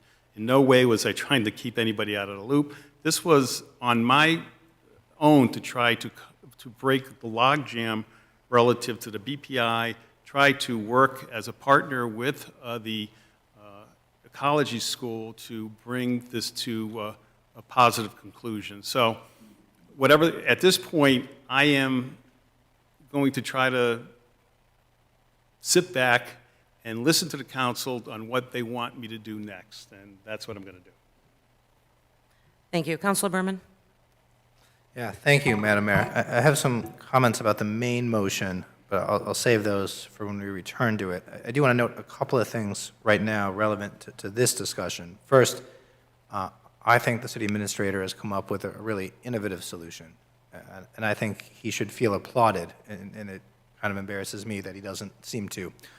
This is exactly the kind of innovative thinking that we hired him for based on his years of experience, and I'm very appreciative that we're here tonight with what I think is a very attractive win-win compromise. In terms of Councilor Hatch's amendments, I think I understand what he's trying to do. And here we have a situation in which the city is going to be putting money towards a potential project, this BPI, they're paying for a third, and Councilor Hatch is trying to ensure that the city is protected as part of that investment and a repayment occurs as people would expect, and I'm supportive of those efforts. My concerns really rest around that second piece of the conversation, and I understand that the sub-agreement will be coming back to the city at a future date, and I'm not sure I'm comfortable adding conditions to a sub-agreement that's not yet written, and I haven't seen to understand how these pieces fit into the larger picture. So my real question isn't about the intent. I applaud the intent. My question is whether I can be voting on amendments to a sub-agreement when the sub-agreement doesn't yet exist. And I'm not sure how that fits in. Councilor Johnston, then Councilor Archer, and Councilor Hewitt. Thank you. Just going back to the administrator's comments, I mean, I don't want you to take my comments anyway, that it was a criticism. They weren't, as I've stated. I was thoroughly happy when I discussed this with you over the phone. I did think it was innovative, and to be honest, it really touches upon what was the deadlock, and that's the financing aspect of it. Again, the only issues that I really have is, and I understand it's the chicken or the egg type scenario, but we are asking, based on the motion, to do two things that don't sit well with me. The first one being that we're amending a budget outside of the actual budget. So we're going to have amendments to a budget next week on the night of the budget. That's where that motion or that portion of the motion belongs, not a week prior. It's out of order in my book. Secondly, again, we have a sub-agreement that we're going to create. And I understand, as Councilor Berman indicated, well, we're amending something without having it before us. And I agree with you. I much rather have whatever staff is able to create before us and then go ahead and start amending it, because you are correct. What are we doing? What are we amending? There's no way of knowing that. And that was, I guess I thought, because I believe, and correct me if I'm wrong, I thought there was a sub-amendment previously. I remember reading it back in October, or maybe it was April of the prior year. There was something that I had, because trust me, I had to critique that too. So it disappeared, it vaporized, and that's actually what I was anticipating would be in the packet when we got the packet after having communicated with the administrator, but like I said, it wasn't there. So again, I guess, like I said, my thoughts are all over the place. Personally, I feel we should just keep it tabled for a week and bring this back up on the night of the budget. You can take up that amendment as an amendment to the budget. Again, for the transparency purposes in the public record, it belongs there anyway. And then, we can deal with whatever potentially could be crafted in a week. I understand there's some desire from the state and whatnot to get this, and clearly the ecology school with the deadline to get this moving, but I don't really see, a week or two slowing this down to the point where, we're going to be back here. I only speak for myself, but as I indicated, I can be supportive of this. That's not an official vote, but I think that's enough direction to staff to understand that, again, at least 1/7 over here could be supportive of what has been proposed, and it should be enough to create, some level of a sub-agreement that we can actually vote upon and feel comfortable with, because I don't like the idea of, as it's worded, where it says City Council hereby authorizes the City Administrator, John Mahenko, to sign and enter into the BPI and then, expend some money when we don't have that sub-agreement. So again, that's just, I'm still in that position on this. Thank you. City Administrator Mahenko? Yes, so Councilor Johnston wasn't hallucinating. There was a sub-agreement in your packet back when we started talking about this in March. So it was there. It basically was a very skeletal form. Certainly, it would have still been in that skeletal form if I brought it back tonight. Quite frankly, I don't really feel comfortable creating a agreement in public relative to this on a public setting in terms of, excuse me, let me rephrase that. It just would be very difficult for the entire council to try to bring forward a negotiated sub-agreement. What I do think we can do tonight is get as on the table as to what items do you want to see specifically in that sub-agreement. We do have the skeletal. I mean, if you could actually go back and look at I think it might be the March 20th packet, there was a skeletal type of sub-agreement in there that could be, used as a template. That's certainly something we can do. But at this point, I think that if we hear what the council wants in that sub-agreement, I think that would be useful. Councilor Hatch, with that being said, would you like to remove your amendment motion and for discussion to what have in the sub-agreement? Yes, if I could, I would do that, assuming that my 4 recommendations would be part of that pool of information. But I'd like the rest of the council to weigh in first, and we can come back. Councilor Archer? Yes, thank you, Madam Mayor. I was just going to speak on behalf of the amendments proposed. I have no concerns with this because guess what? It's just an amendment to add language to a future document that we can amend in that discussion. So I have no problem adding it to today's, that's why I seconded it. Councilor Johnson beat me by, I think, a millisecond, but I'm fine with putting on as part of official record that it directs staff or directs the city administrator to add it to the BPI. And then if you have issues with the language, when the BPI, not the BPI, sorry, sub-agreement comes to us, it can be amended again at that time for final approval for that document. So I had no concerns with these amendments being proposed as presented. Councilor Hewitt? I want to thank John Behenko for his creative solution. I support Councilor Hatch in including his detail in the sub-amendment, and I do think we need to move forward on this issue. It's been something that's been discussed so many times, and I think there is a safety issue involved with this left-hand turn lane. If they've decided it's necessary, we have had a fatality recently on Route 112, and the idea of buses waiting with school children on that road, if that's the situation, I do think we shouldn't hesitate to move forward with passing the BPI and then have the sub-agreement approved by the City Council. Councilor Gunn? Thank you, Madam Mayor. To the hypothetical that was posed by Councilor Hatch, because I address you and not Councilor Hatch, though, long and the short of it is, I mean, looking over Councilor Hatch's proposed amendments to the sub-agreement, I would have thought they would have been par for the course and would have been in the sub-agreement anyway, so of course I had no problem with anything in principle. But that being said, you know, about a week or two ago, I've lost track at this point, we spent about 20 minutes as a council debating what the term help meant, and I don't think it was one of our finest moments, though. So in that spirit, I think, yeah, it would be prudent for us to piggyback a little bit on Councilor Hewitt was saying, that we withdraw your proposed amendment to the sub-agreement at the moment, decide on the matter itself, and that would empower the city administrator to come back with a contract that would be amendable to staff, and I certainly hope to the ecology schools, since they're obviously going to be the ones footing the bill in this situation.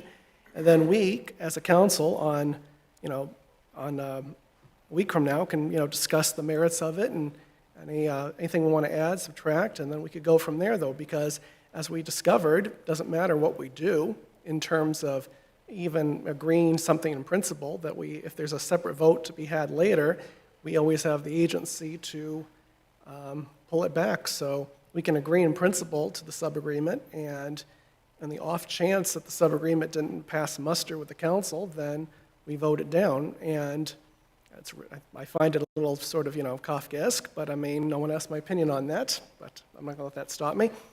So that's how I feel about how we are right now. Withdraw Councilor Hatch's amendments pending the agreement next week, vote on the merits of the sub-agreement, and then a week from now we can find out, whether or not it's something we can all get on board with. Thank you.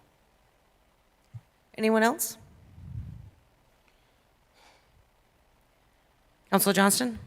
Thank you.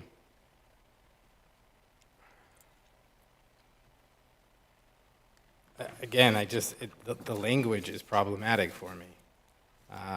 And I want to be supportive of it. The issue I still have is the way this is worded. Number one, allocates funds in a budget cycle that we haven't voted on. That should occur next week. So at the very least, that first line should be struck. And then additionally, the way I read this, and I'm not saying that, Mr. Bohanko is going to do otherwise. Like, clearly we want in my mind I'm thinking memorandum of understanding, but a sub-agreement created and then voted on to council. But I think the action, we've had this dispute whether or not what a prior council did, we can have an attorney say, oh, well, again, I argue that was non-binding. I pretty made it clear at the time that without an appropriation, it's really not binding.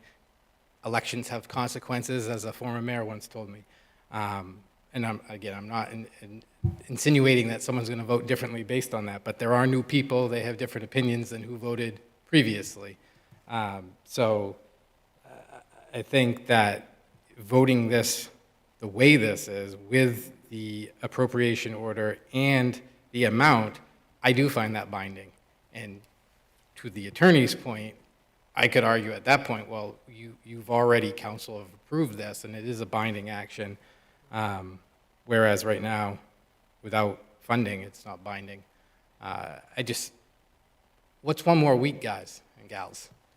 To me, that's where I'm at. Like, give me the language, let me see it, we'll vote upon it. At the very least, I guess my feeling is I'd be willing to authorize the city administrator to craft a sub-agreement tonight that gives an indication of the will of the council that we're interested. I can understand where, the perspective of not really having a direction as a body, that would give that, at least I think, enough of a direction. But I don't know. I feel like we're spinning the wheels. City Administrator Bahanko? I know I promised not to get involved, sit back a little bit, but maybe I'll put forward something as was, at least I need to have the comfort that if we go forward with putting together this sub-agreement, that the council is in concept agrees with the articulation of what I did for the funding source of the repayment over time. So I guess my thought would be is to have a motion that would approve the recommended funding mechanism for the city's share, and that a sub-agreement come back to the city council for final approval of both the BPI and the sub-agreement for next Monday. I'm just trying to throw something out to get this moving because we have the budget in front of us, and that's a big item, and I think it's important to, again, trying to throw out a compromise here. So unfortunately, in that instance, though, we can't do an amendment to approve and then table to bring it back next week. It would have to be all or none, right? I suppose, I'm looking, and I've worked with councils that have given me consensus, and if the consensus is, among council members that you want me to move forward in this direction for this mechanism for the city's share, that's fine. And then in the next few days, I'll work with the city attorney and also with Director Fox in coming up with a sub-agreement. But, at some point, I have to at least, if I'm going to move forward on this, have an understanding that the city council is in favor of the concept. Councilor Berman. Yeah, Madam Mayor, point of order. I believe we're still discussing Councilor Hatch's amendment, but the conversation seems to have slipped back to the main motion. Correct. Thank you. Okay. Okay, so we can get one item done. Is there any more discussion on the amendments? Councilor Hatch. Yeah, I want to be clear in my own head before I withdraw my amendment. I don't think we can get to the place that City Administrator Bahanko has asked us to get unless we move in reverse order and get back to the motion to table, because I would remove my amendment. Otherwise, Well, and that's right. That's why I asked if you were willing to withdraw pending, but we want to make sure a discussion is completed so that he has a forward path with the sub-amendment before a motion to table is made. Okay. Because once the motion to table is approved, discussion stops.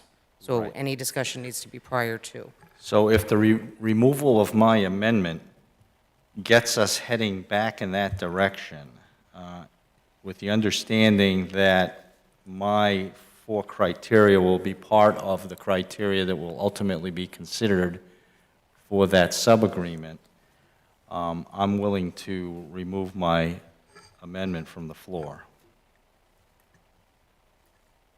So yes, correct, but that would, you can take that, those 4 pieces as part of requirement to it without the amendment having been done. Absolutely. Okay. I All would- right, Counselor Hatch withdraws his amendment. I would withdraw my second. Yep. Counselor Johnston? I'm just withdrawing the second. Okay.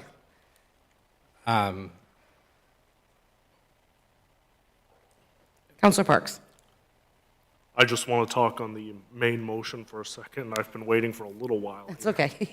Okay, yep, so the amendment has been withdrawn. Get a second with Counselor Johnston. All set. Back to the main motion. Counselor Parks? Thank you, Madam Mayor. My friends, I have sat up here and listened to the words of many people whom I respect a great deal. This is such a precarious vote, to which neither option on the table is one I am particularly happy with. I certainly can sympathize with the arguments which have been made on both sides. I get that it's not optimal to vote into an agreement that would commit Saco taxpayer dollars to a project that nobody believes is necessary. It's also not optimal that a vote against the agreement would be unnecessarily penalizing the ecology school to pay for a left turn lane that I do want to underscore again is completely unnecessary. The optics coming out of that scenario would be of a body politic that does not value nonprofits. But this is the vote we have to deal with. Therefore, it is my belief that voting in favor of the agreement is the only way to responsibly move forward. Thank you. Thank you. Counselor Archer? Yes, thank you, Madam Mayor. I've also been patiently waiting. We went on to the amendment portion. I'm just going to summarize what I've been telling for a long time now. I think the city administrator heard me 2 weeks ago when I talked about my concerns. The ability for an organization to fund a project, the time frame allowed,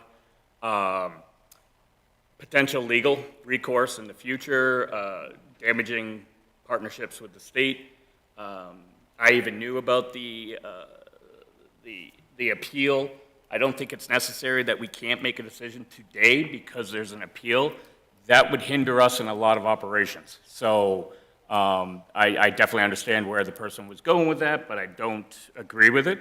I think that if the state withdraws, we're forced. It just happens. So it would overrule any of our decisions anyway. So to me, there's no need for that.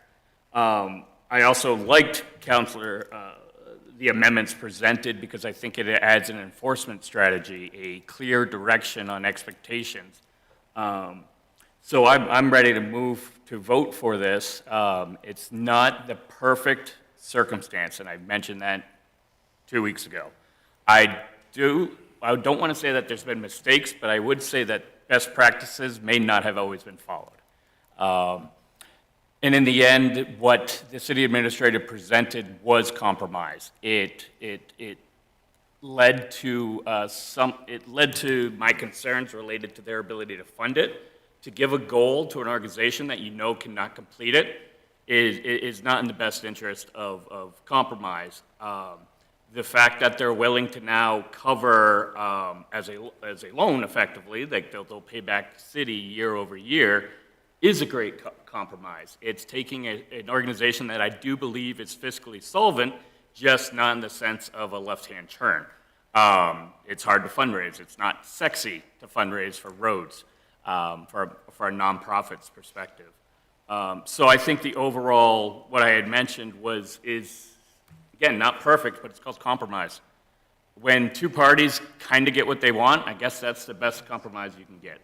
So I'm ready to move forward with an affirmative vote on this as presented, recognizing that in partnership, we will help them get to their goal, but they will pay us back through money, not services. I am firm on this one, over 20 years. Now, not relevant to this discussion, but there has been discussions, and I would love to see a future discussion amendment or motion about taking the funds in which they pay back the city and apply that to city safety. So applying it to the Traffic Safety Committee. They already have a budget just take this money that comes back year over year and apply it to their budget to allow them to recognize where improvements can be made. It effectively, for the first 10 years, it almost doubles their budget, a little less, and then it kind of tripled their budget 10 years from now. So they can start to forecast, and I would have it as a, why am I drawing a blank? A fund that can grow, where they don't have to spend down every year, so that they can make 5-year, 3-year strategic decisions on how to fund those projects using the repayment of the ecology school. And in the end, this 8-year project will get done. It's guaranteed to get done once we start moving forward. Having them fund it completely, I think we're in lawsuits in January 2026. So I think this is not the best agreement that's ever been out there, but I think it meets the need. This project has been very retroactive. We haven't been proactive on this. I just feel like every step is just retroactive, and we're trying to figure something out. Ecology school's trying to figure out. I think if the BPI with Hancock Lumber never happened, I don't think there would be a BPI. I think that that was the catalyst that said, hey, there's another funding source that we took advantage of. So I will close. Again, I just wanted to summarize, and I kept going, but I'm ready to move forward. Councilor Berman. Yeah, thank you, Madam Mayor. I want to speak in general, and then I want to speak specifically. I think the ecology school is one of Saco's greatest assets. I've lost track of how many municipal meetings they've attended. I'm sure they haven't. I really think we should be thanking them and applauding them for the work they've done and the attention they've brought to the city. And I think instead they perceive us putting up obstacles to their success, and I'm somewhat embarrassed about that. You know, I have my doubts that the city would prioritize this left turn lane on our own, although I understand it's important and the traffic warrants. But really, the planning board, with input from neighbors, has brought it forward so that it has to be done. And I think the city has an important role in solving this. We've contributed to the traffic. We've done so with the bridge repair. We've done so with the trails that we asked the ecology school to put there. I think the state has a responsibility for the traffic too, as the new I-95 on-ramp is undoubtedly going to increase traffic through that intersection. So to me, a three-way partnership working together, as the site plan requirement said, made perfect sense, especially as the traffic has increased post-bridge repair and post-trail building. I would have been happy to see the city pay its third. But the city administrator came up with an innovative solution. He saw a deadlock, he saw a problem that needed to be solved, and he came forward with a solution that allows the ecology school to stay financially solvent, to do their mission, while also repaying the city for the money we spent. I think this is exactly what his experience brought him and exactly the reason we hired him, and I'm appreciative. I also think there's no real alternative. The ecology school simply will not build the left turn lane on their own. They can't. And they can't do it without us, and frankly, we need the ecology school in town. I've also heard some concerns about what precedent this sets, and I think I'm comfortable with the precedent this sets. We have a nonprofit that offers tens of thousands of dollars, almost $50,000 in benefits to our students some years, and pays property taxes. Right? They've brought huge attention from the state and federal officials to our area, and they've brought state funding in to help with the project. I think if we have a leading entity in Maine providing $50,000 of benefit to our city and brings in state grants to help pay for the project, I would vote for the city to help support that project 10 times out of 10. I'm prepared to act on it tonight. I trust our city administrator when he says that he'll come back with a sub-agreement for us to approve. As I read the motion, it amends the city administrator's 2025 capital budget that we will be voting on next week. The money won't be expended before then. I'm comfortable with the city administrator recommending a motion to amend his budget. This project occurs next year. The money won't be dispersed until we've seen the sub-agreement. I'm comfortable acting on that. Like Councilor Archer said, well, I understand there are other state processes occurring. We simply can't and shouldn't wait for the state to act before we act as a city. In addition to some of the concerns I've heard in the audience, this BPI isn't a final project approval. There's going to be blueprints, there's going to be engineering, there's going to be site design, there's going to be property. This approval doesn't set those things into motion. It doesn't approve the taking of anyone's land. It doesn't approve specific construction designs. It's simply authorizing the funding for the project, which then still has to go through all those levels of approval. This is not the final time the city of Saco and its residents will see this left turn lane. It's only the first step in getting that project, actualized. And I think that's an important piece that's missing here too. A vote tonight to support the BPI isn't the last time we'll talk about it. It's the first of many times we'll be talking about that specific project. And I think, frankly, for the benefits of the state, to keep the BPI moving forward, to simplify the city administrator's life and give him clear direction, to simplify the ecology school's life and give them clear direction, I am perfectly comfortable authorizing the city administrator to amend his budget, which we'll then vote on next week, and to move forward with approving the BPI under the knowledge that the sub-agreement will come back to us so that we can ensure it has the protections the city needs to be comfortable moving forward with it. Thank you. Anyone else? Councilor Gunn? Well, I was going to say a couple of points, but Councilor Berman really touched upon everything, so I just want to associate myself with his comments. And under the circumstances, since we're talking about, agreeing in principle to what's been the proposed compromise, really compromise of a compromise, that City Administrator Bohinko implemented and put forth us tonight, it behoove me if I didn't thank two people or two entities. One is the Ecology School for even agreeing in principle to this arrangement. As their council made perfectly clear, the vote as it was expressed, in October, gives them a pretty strong standing if they ever wanted to challenge this. And I'm no lawyer though, but and I'm not letting any cat out of the bag by saying that. I'm just saying that as a layman. So the fact that they're willing to, see this as an out of this predicament shows a lot of good faith on their part, and I applaud the school for that. School should never have gotten to this point. This conversation really shouldn't have really devolved to this, though. But I'm thankful for the Ecology School for being more than reasonable in this situation. I also want to thank the city administrator for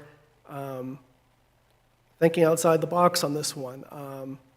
I have to disagree slightly. I don't think the council was deadlocked in the sense that eventually we would have stopped tabling it, God willing. And I think plenty of the councilors in the time that we've had have done enough of their due diligence to see that the finances of the Ecology School long-term were sound enough that they would be a safe investment, whether or not they agreed to pay their third or this situation here where they pay us all back. So, of course, under this circumstances, of course, I don't see any problem. I don't see why the council wouldn't agree to this for the simple reason that we're not losing any money and the taxpayers aren't losing any money. And of course, it's easy to basically say yes to something where you don't have to pay for it. And to Councilor Park's point, that's kind of why I don't, I'm not proud of this vote, and I don't think it's one of the council's finest moments because, I feel like it's bad faith on our part, and in the sense that, yes, we're not bound by other previous councils, but if you're going to go with that principle, we have a new council every year, so councils could be flip-flopping back and forth just based on new members, or just the simple principle that it's a new council, though. So I tend to believe that if a council agrees to something in principle, you don't try to undo it, later on. That's just a matter of principle. That's not an attack on one person or the other, though. That's how I've been oftentimes looked for ways to say yes to things that had I been on that council, or had I been on the council and previously been voted down, I agree with the sentiment the council speaks as one. So therefore, if I've already been voted down on it, I tend to look for a yes if the council's already disagreed with me. And that's how I approach things. And I think if this is an equitable solution to all parties, we should move forward on it, though. But I'm not going to be championing it as some great moment of of council magnanimity. On the contrary, though, I think it's considering that a third, and a third was more than equitable, considering that we reopened that bridge, we created the traffic by doing so, whether or not the ecology school contributes to that is a matter for the planning board. That's why we have a planning board, so we aren't sitting up here debating esoteric arguments about who's causing the traffic or not. But at the end of the day, you have 112, that's the state, they put in third. You have Simpson Road, which is us, we put in a third, and the ecology school puts in a third.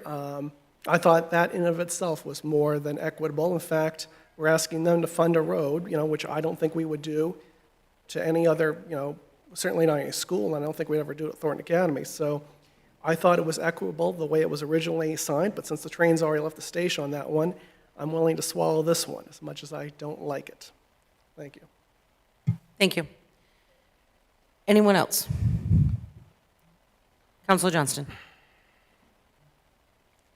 Again, I've stated I have an issue with the language, and that's fine. I'm 1/7 over here, and I can vote accordingly, which, is unfortunate if, my colleagues here aren't going to be willing to, placate my request. But I would ask the administrator, because again, language, words are important. They have meaning. And when I read this, maybe the rest of council is okay with signing away their authority based on this vote, but the way I read it is, it's out of our hands when to approve this. We can speak here and talk about bringing something back. There's no language that indicates that will happen. I'm not saying that it won't, but there is no indication that it will. And it certainly doesn't cite the issues that, I think, at least at a high level, we've indicated there may be some desire to see. So I don't need to eat up any more time. I would just simply ask the city administrator if it would be his intent, based on this language, I would say you could immediately sign this BPI. But would it be your intent to draft some, again, I keep going to sub-agreement, and bring that back before placing your signature on that document?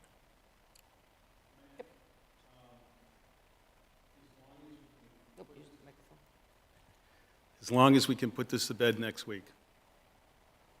And Councilor Johnston, you certainly can make an amendment to add that to the motion. After the first made part of the city sub-agreement? I'll wait, because the sub-agreement has to, I won't sign it tomorrow, but I will wait at least until I can't wait beyond next week. Monday next week will be probably, on Tuesday, one way or another, I'm going to have to sign it. Councilor Archer? So I just want to I have a different opinion on how it's drafted. The way it's read is I move to amend the city manager's capital budget. We still have to vote on the capital budget.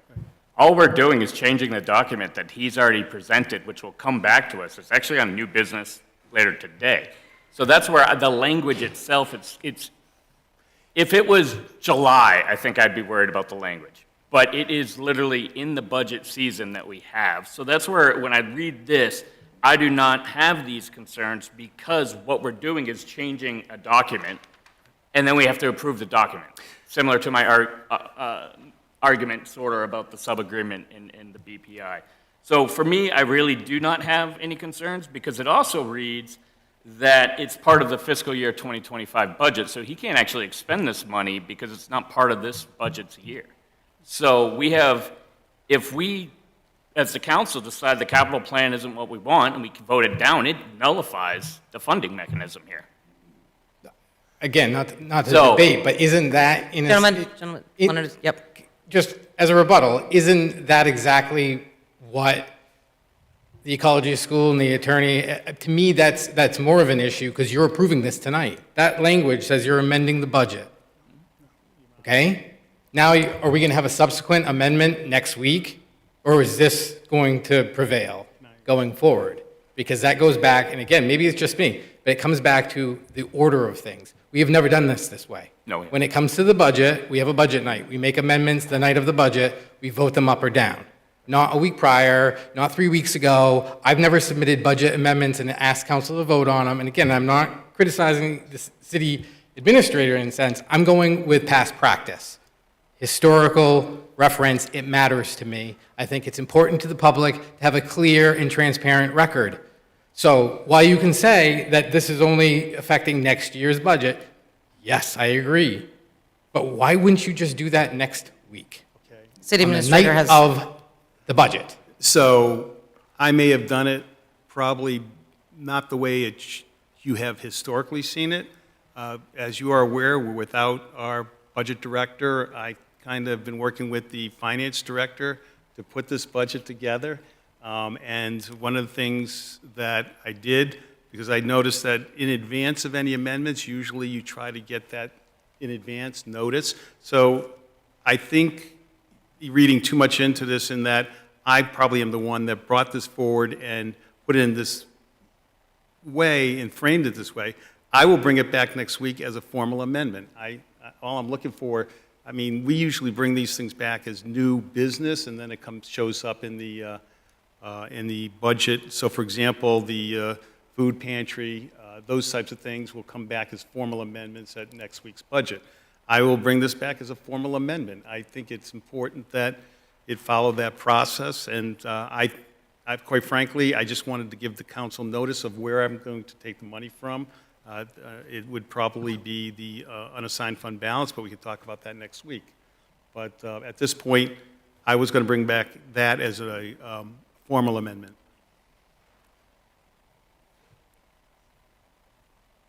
Councilor Johnston? I move to amend the main motion to strike all the language that is there and replace it with I move that the repayment schedule proposed by the city administrator be made part of a city sub-agreement, and said sub-agreement to be brought forth to city council at a later date.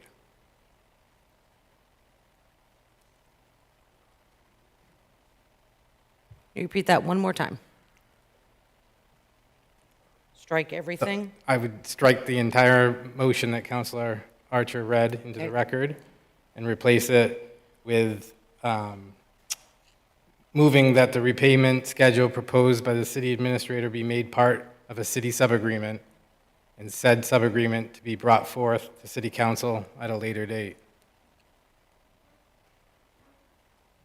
Okay, an amendment has been made by Councilor Johnston. Is there a second?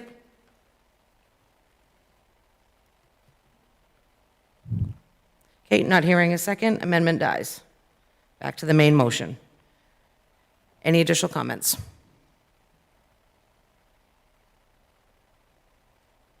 Okay, not seeing anyone wishing to be recognized. Main motion, as it stands, roll call vote. Councilor Archer? Aye. Councilor Parks? Yes. Councilor Gunn? Yes. Councilor Berman? Yes. Councilor Hatch? Yes. Councilor Hewitt? Yes. And Councilor Johnston. No. Motion passes 6-1.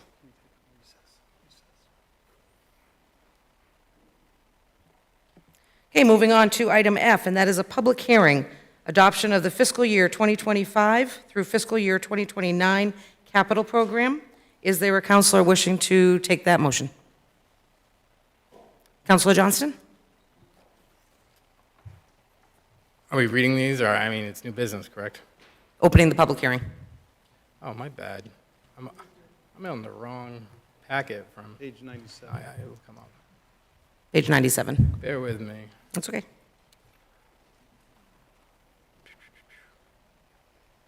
Got ahead of myself. On March 25th, 2024, the city administrator presented a recommended FY 2025 budget, which included a Section 3 of the overall budget, the 5-year capital program. I moved to open the public hearing on the FY 2025 through FY 2029 capital program. Motion has been made to open the public hearing. Is there a second? Second? Second by Councilor Hatch. Roll call vote. Councilor Archer? Aye. Councilor Parks? Yes. Councilor Gunn? Yes. Councilor Berman? Yes. Councilor Hatch? Yes.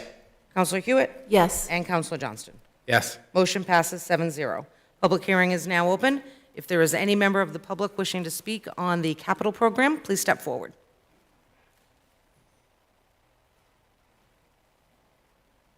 Okay, not seeing anyone seeking to be recognized. Councilor Johnston. Move to close the public hearing and be it ordered that the City Council set the vote on the FY 2025 through FY 2029 capital program for May 13th, 2024. Motion to close the public hearing has been made. Is there a second? Second. Second by Councilor Berman. Roll call vote. Councilor Archer? Aye.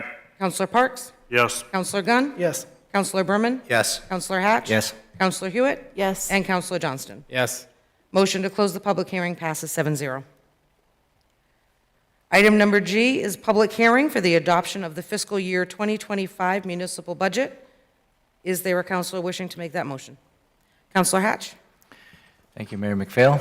On March 25th, 2024, the city administrator presented a recommended fiscal year 2025 budget. The school board voted on their budget and was subsequently moved forward to the council for consideration. The council met with departments and agencies to review and discuss budgets in April. I move to open the public hearing on the fiscal year 2025 city budget and the fiscal year 2025 budget for the Water Resource Recovery Department. Motion has been made by Councilor Hatch. Is there a second? Second.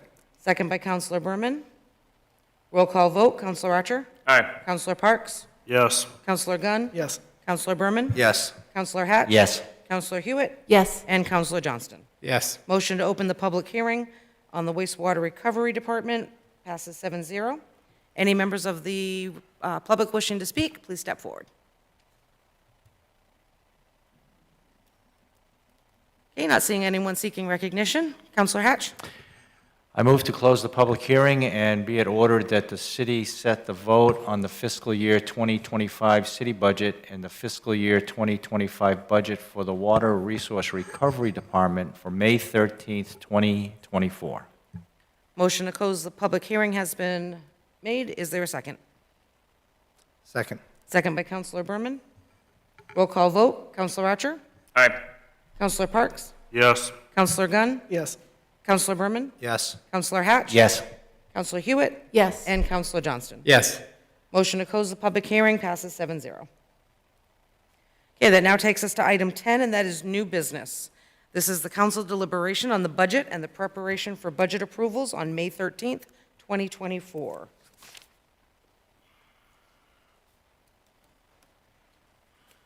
Okay, the first item, item A, is the adoption of the fee schedule for fiscal year 2025. Is there a counselor wishing to take that motion next week? Councilor Gunn?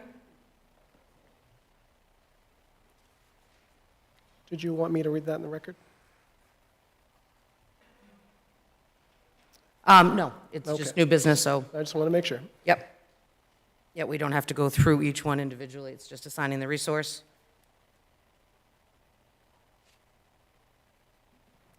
Okay, the next item is item B, and that's the adoption of the fiscal year 2025 Water Resource Recovery Department budget. Councilor wishing to take that? Councilor Berman?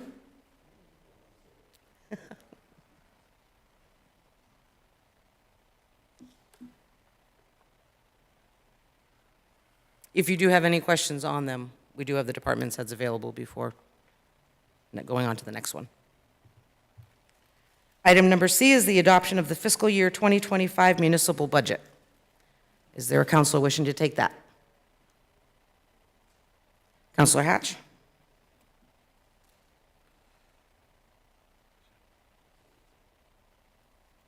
Okay, item D is the adoption of the fiscal year 2025 through fiscal year 2029 capital program.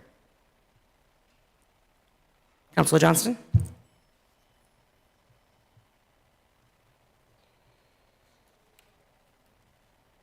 Okay, item E is the council resolution approving the school budget for fiscal year 2024 through 2025. Counselor Johnston?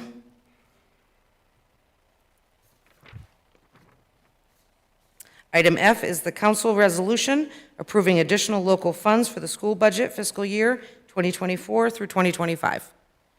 Councilor Hewitt.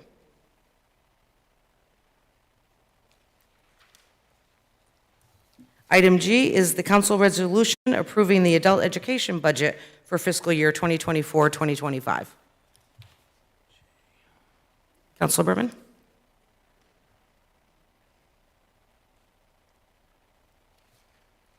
Item H, set the fiscal year 2025 property tax due dates and interest rates. Is there Councilor Hatch?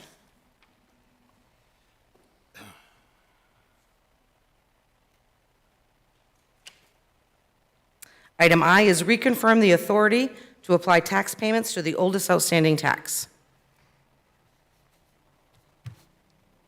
Councilor Hatch.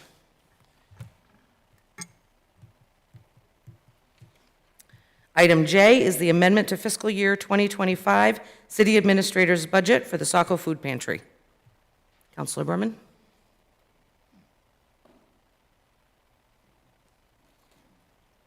Item K, reducing captured value percentage of downtown municipal development and tax increment financing district.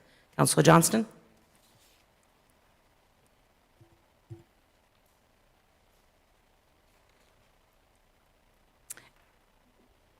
And item L is reducing captured value percentage of transit-oriented municipal development and the tax increment financing district. Councilor Hatch.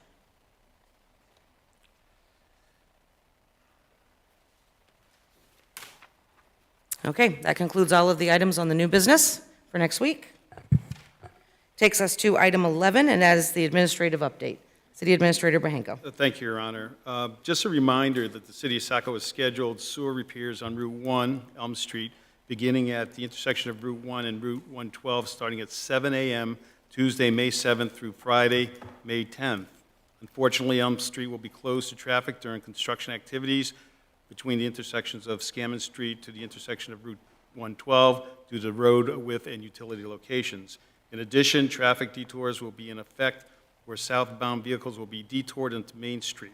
Traffic will still be allowed to use Elm Street from Main Street to access Route 112 only. Northbound traffic on Elm Street will be detoured at Scammon Street. Again, please expect traffic congestion and seek alternate routes.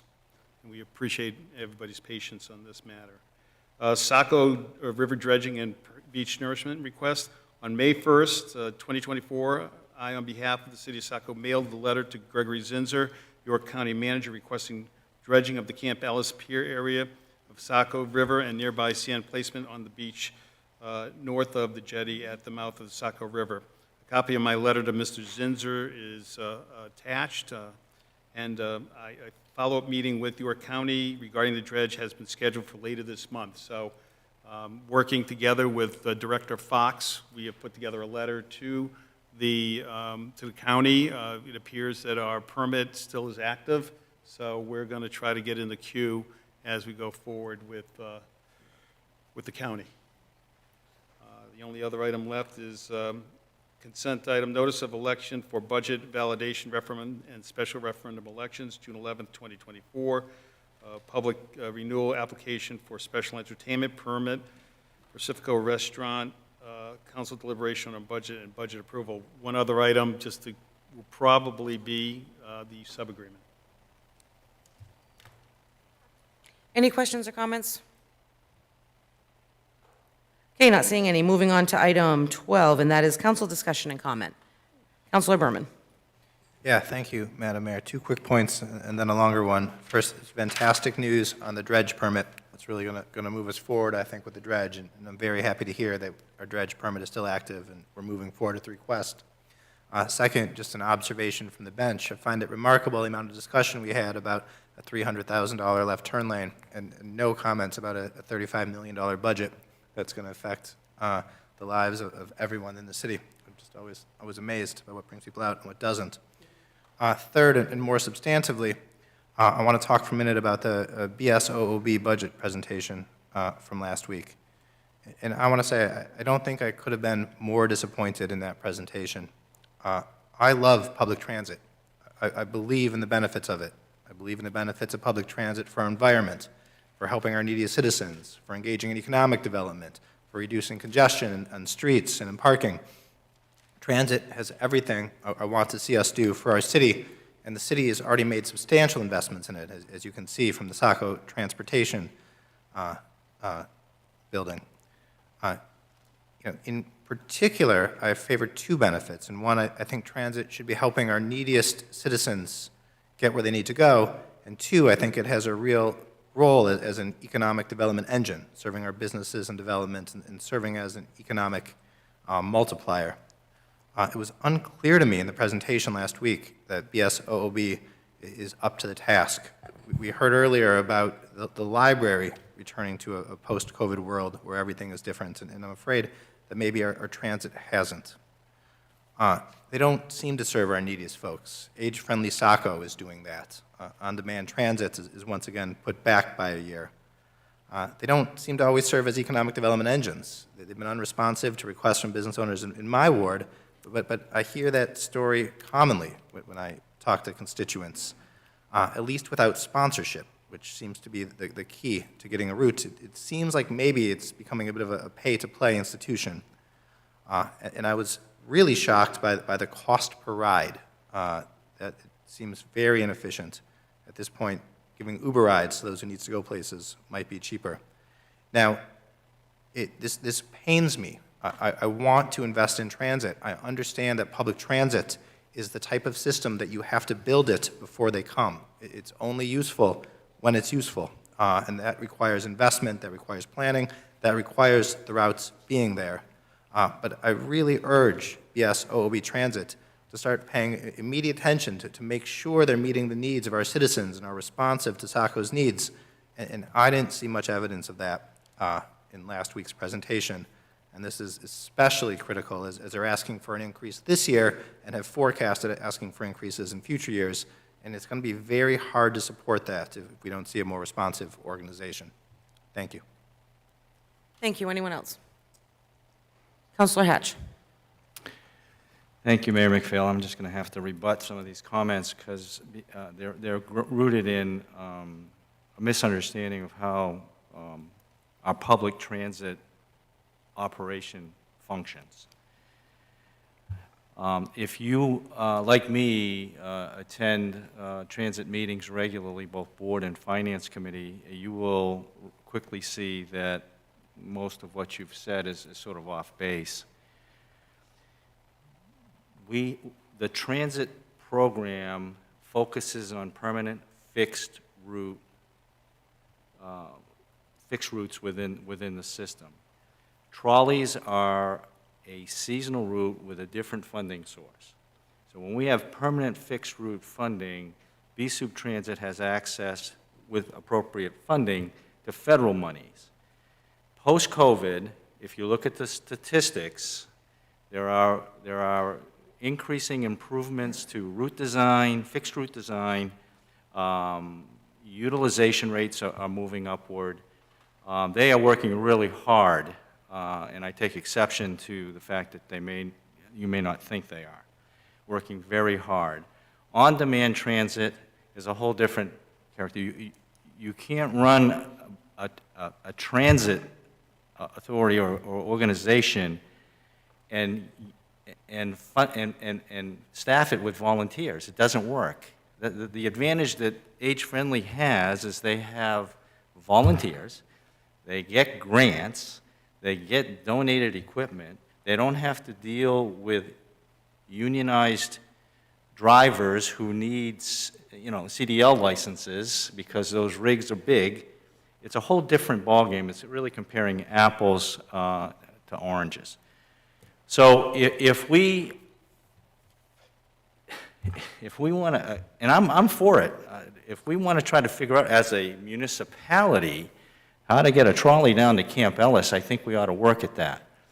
But I can tell you that when Chad stands there and says drivers are at a premium, we cannot find CDL drivers, and to just flatly say, oh, we're not looking hard enough.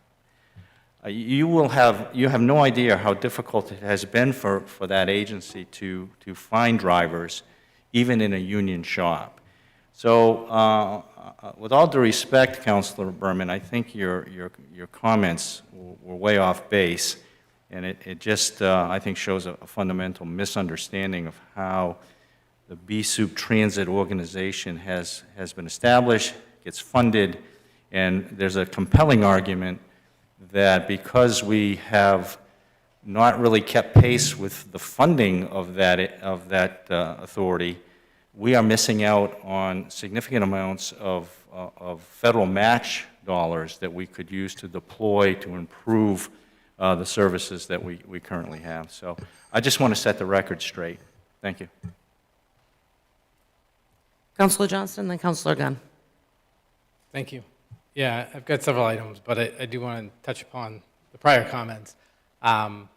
I certainly understand where Councilor Berman is coming from with as far as frustration. He's advocating for his ward, and I respect that. However, public transportation, particularly in the city of Saco, has been the challenge my entire life, if not longer.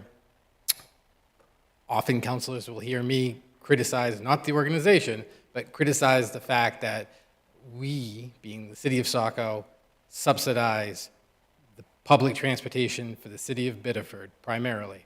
I'm willing to bet you that 99.5% of the city of Saco has never been on public transportation. That's, if anything, it's getting worse. I look around and everybody's in their cars. So I'm a huge advocate of it myself. I wish more people would be on it. Instead, I watch buses pass my house with maybe one person on it. So it's a much larger issue than we have before us tonight. I don't know what the solution is. Councilor Hatch, you've heard me. I'm challenged with throwing money at something that year after year after year after year, I still don't see people utilizing it. So, and that knowing that next year's another increase and whatnot, it remains an issue for me because I feel like personally we're just throwing money away. I wish that wasn't the case. I wish more people would utilize it. I think the true end result, the only way to really get people to utilize it is it to be free. And I don't know how we get to that point, but I think that's, a goal to work towards. I certainly would be more supportive of that in the hopes that people would ride it. And of course, again, they're working on fixed routes. We know that. And it's always been a challenge for me to know that they're working on a fixed route and they figure out the timing and everything else, but they don't go to where the actual people that need it is. As I've said, they don't go down Water Street.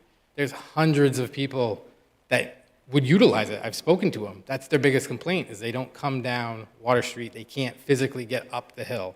So again, I'm not going to argue with what they're doing. I think clearly the individual that's running it, I forget his name, Chad, I think he's more passionate about transportation than I've ever seen. So we probably have the right person to move us towards those goals. On a different, I guess it's the same subject. Of course, the room has cleared out, but we spend so much time, talking about driving. Unfortunately, we had, a death this past weekend, and I wanted to touch upon this last week, but maybe this will become a weekly segment for me, and maybe nobody's listening at home, and maybe they're going to tell me to go pound sand, but that's fine too with me. I just can't continue, to sit back and witness things and not, hey, make people aware, because I don't want to publicly shame somebody, but I do think that people need to understand their behaviors are not acceptable. And this is the only way I have figured it out, right? So, several weeks, maybe a month, 2 ago, and again, I've shared this with councilors, I was traveling up to a meeting at the DPW garage, and on the way there, I stopped, saw somebody standing in the crosswalk in front of Young School, stopped, walking the dog. I had plenty of clearance, slowed down, I waved him on, trying to be, having been that individual myself, I said, I'm gonna let him cross because no one else is gonna stop. So as I sit there and I wave him on, we make eye contact, he gets into the crosswalk with his dog, gets into the front of my vehicle, and I look up and I see somebody zipping through on the right-hand side, passing me, to the point where I thought I was going to get this guy creamed. And I'm sitting there, and as I've shared, I still to this day go, what did I do wrong? You know, like, he almost got hit, and I would have had to deal with the fact that I was trying to just be a nice person. So, again, people need to do a better job. Be aware of your surroundings. You know, as I shared with Councilor Berman last Sunday, not yesterday, prior Sunday, traveling down the ferry road to my father's house, my daughter's in the car, I'm doing the speed limit. And I know that because we got that little sign up there that tells me what the speed limit is, and I was doing 34, actually. A person in a red Volkswagen Passat, so if you're out there, hi, zips by me, had to have been doing at least 50. For what? To go where? I didn't, and it was on a turn, not nearly as sharp as the one out on the Buxton Road, but it's like, where are you going? Really was, I just don't understand it, and if it had been me in a younger state of mind, and I didn't have my daughter in the car, I probably would have followed him. I don't know what I would have done, but I probably would have followed him, because I was so angry with the fact, like, hey, you don't know how I, as a driver, am going to react. I could have swerved into you because it startled me, or I could have swerved into the sidewalk and hit somebody, a pedestrian. It was 2 p.m. There was people on bicycles. There was people on the sidewalk. Yesterday, I mean, this is a good one. Yesterday, because it's personal. My son's playing in the driveway. Ball rolls out into the road. I mean, U.S. Route 1, Elm Street. Fortunately, you know, he knows well enough. You don't chase after the ball, you just let it go. But it goes, and the driver that was coming stops. Good on you, whoever you were. Stopped, put on their hazards, knowing, understanding as a driver, there's probably a child behind that ball. They put on their hazards. But the guy behind them decided, I guess, to hell with that person. It just irritates me. You don't know what the situation is. You don't know if that driver was having a heart attack. You don't know. The hazards mean something's going on. As a driver, you should approach that situation saying, I need to slow down and assess what's going on. Instead, this individual decides to pull out around them and keep on going. If my son had chased after it, he would have hit him. I mean, I should say, you know, my better half reached out to the individual because they happened to be driving a company vehicle. Really not probably all that smart if you're going to drive around like that in a company vehicle. And the response, initially, I will say it got better subsequently, but initially the response was, well, I don't even know people live there, which is more alarming because you're telling me that you didn't notice it's a single-family home. Even if there was apartment buildings, people live everywhere. That's not an excuse, right? So I'll do this every week.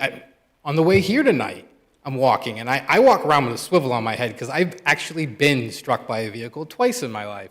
So I don't enter crosswalks without, as I teach my children, we make eye contact with the driver because you can't rely on them, oh, they stop, it's good. No, you make that eye contact. I watched the person trying to cross in front of Pleasant Street as I was entering the crosswalk. They get into the crosswalk crossing Elm Street, and the car pulls right around them within a foot, 2 feet of me in the crosswalk crossing Elm Street. And this young lady that was in the crosswalk, it just keeps going, keeps going. It's like, I don't get it.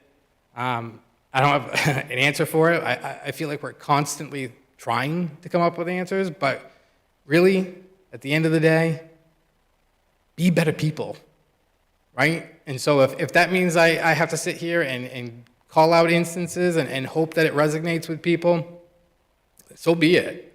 I certainly get it. We're all busy. We're all trying to go somewhere. But the behavior I watch is just absolutely appalling. And I know it's all over the community. It's in all of our wards. I see it daily. I have plenty of video evidence. If anybody wants to look at some of the stupidity I witnessed, I could put together an entire video package for you. I don't know. Like I said, part of me, I mean, obviously you feel bad for the individual that lost their life yesterday, and I don't know all the circumstances, and obviously their family, but I equally feel bad for those members of the public that spoke here tonight, and our first responders that have to, God knows what they were dealing with yesterday. If it at all is avoidable, I get it, accidents happen, but the vast majority of them are because of our own stupidity, and that's really what it is. I don't know. So I just, please, everybody out there, do a better job. Thank you. Thank you. Councilor Gunn. Thank you, Madam Mayor. It's difficult to follow that one because I agree with a lot of the sentiment, practically all the sentiment of Councilor Johnston. And to his point, though, I personally have no problem with public shaming. We've all been sent up here for a reason because people trust us to make laws and decisions on their behalf. And one thing that I often get pushback on is you can't, blame the public for doing something you disagree with. Well, we also can't dictate to people good behavior. And if we design solutions for people to be safer and to be cognizant of safety and, of their fellow neighbor, the neighbors have to do their part. The people in the city have to do their part. The people using our roads because they want to live in Buxton and Hollis but come and work down here have to do their part. So, again, solutions off the top of my head I don't have because I'm not a member of this traffic safety, but I mean, as a layperson, looking at where the accidents happen, obviously downtown, any way that we can have to cause traffic to be slower in terms of anything, any traffic mitigation measures we can do, I'm all for. 112, which, as people spoke tonight, has really become an epicenter of crashes in terms of how people behave and how you got that traffic up there that's the big rig trucks, and it's not the first time I've seen a truck, pull off, though, and cause that type of damage. Off the top of my head, because I know we set policy on these things, I'd be okay with getting some barriers out there for people who live close to the roads and some of these hairpin turns, because eventually, yes, one of these trucks is going to end up in somebody's living room. Someone's going to get killed. And it's an easy enough mitigation effort to have those barricades. I know how the Turnpike did it for the connector when they turned it from a 50 mile an hour to 60. It's like the road was never built for 60, so they put up the barricades. I still drive 50, and I still got people trying to run my butt into the ditch, though. But I mean, at least I know that if they do, at least I have something that's going to keep me from going down that way. So I'm for those type of measures. I'm also for, I know we've gotten pushback, and I know staff has pushed back on this, but speed bumps. Police can't be out there all the time, and what we can do is in high traffic areas, high speed areas, if you're going to bomb through, you're going to destroy the bottom part of your car. And morally, I got no problem with that, though. If you're going to disobey the speed limit, and we can't be out there with all our police to basically police that on a 24/7 measure, we need to have something that's going to cause consequences. And if that means going to the body shop, so be it. And I think it's time we stop making this an either-or argument, though, because I've heard arguments in the past about, affecting snow equipment. Well, they have them on Capissic Street in Portland. They have them on some other through streets because they knew people were bombing through those through streets, and they had to stop it somehow. And if Portland can get around the plowing issue, I'm pretty sure we can. So I'm really tired of that being sort of a pushback anytime someone puts someone offers that as a low-hanging fruit solution to a problem like this, though. So I want to put that out there, and I want that to be on top of, I want that in the back of mind, my fellow counselors, though, because it means having to put a policy in that staff doesn't necessarily approve, then, well, last time I checked, we create the policy, and we're answerable to the voters. And if the voters have a problem, it's our job to come up with a solution. And that's how this works. Otherwise, why are we here? To the earlier points, between Councilor Berman and the rebuttal by Councilor Johnston, Councilor Hatch, pardon me, I would simply say that while I've been here for 5 years, while I don't have a reputation of being necessarily a budget hawk, I am a strong believer in there's no third rails when it comes to our supported entities that we support. So therefore, no one's basically too big to fail. And no one comes up here with the attitude that, well, of course you're going to fund me, because what else are you going to do? I resent that, and I resent when people come up there and have that attitude.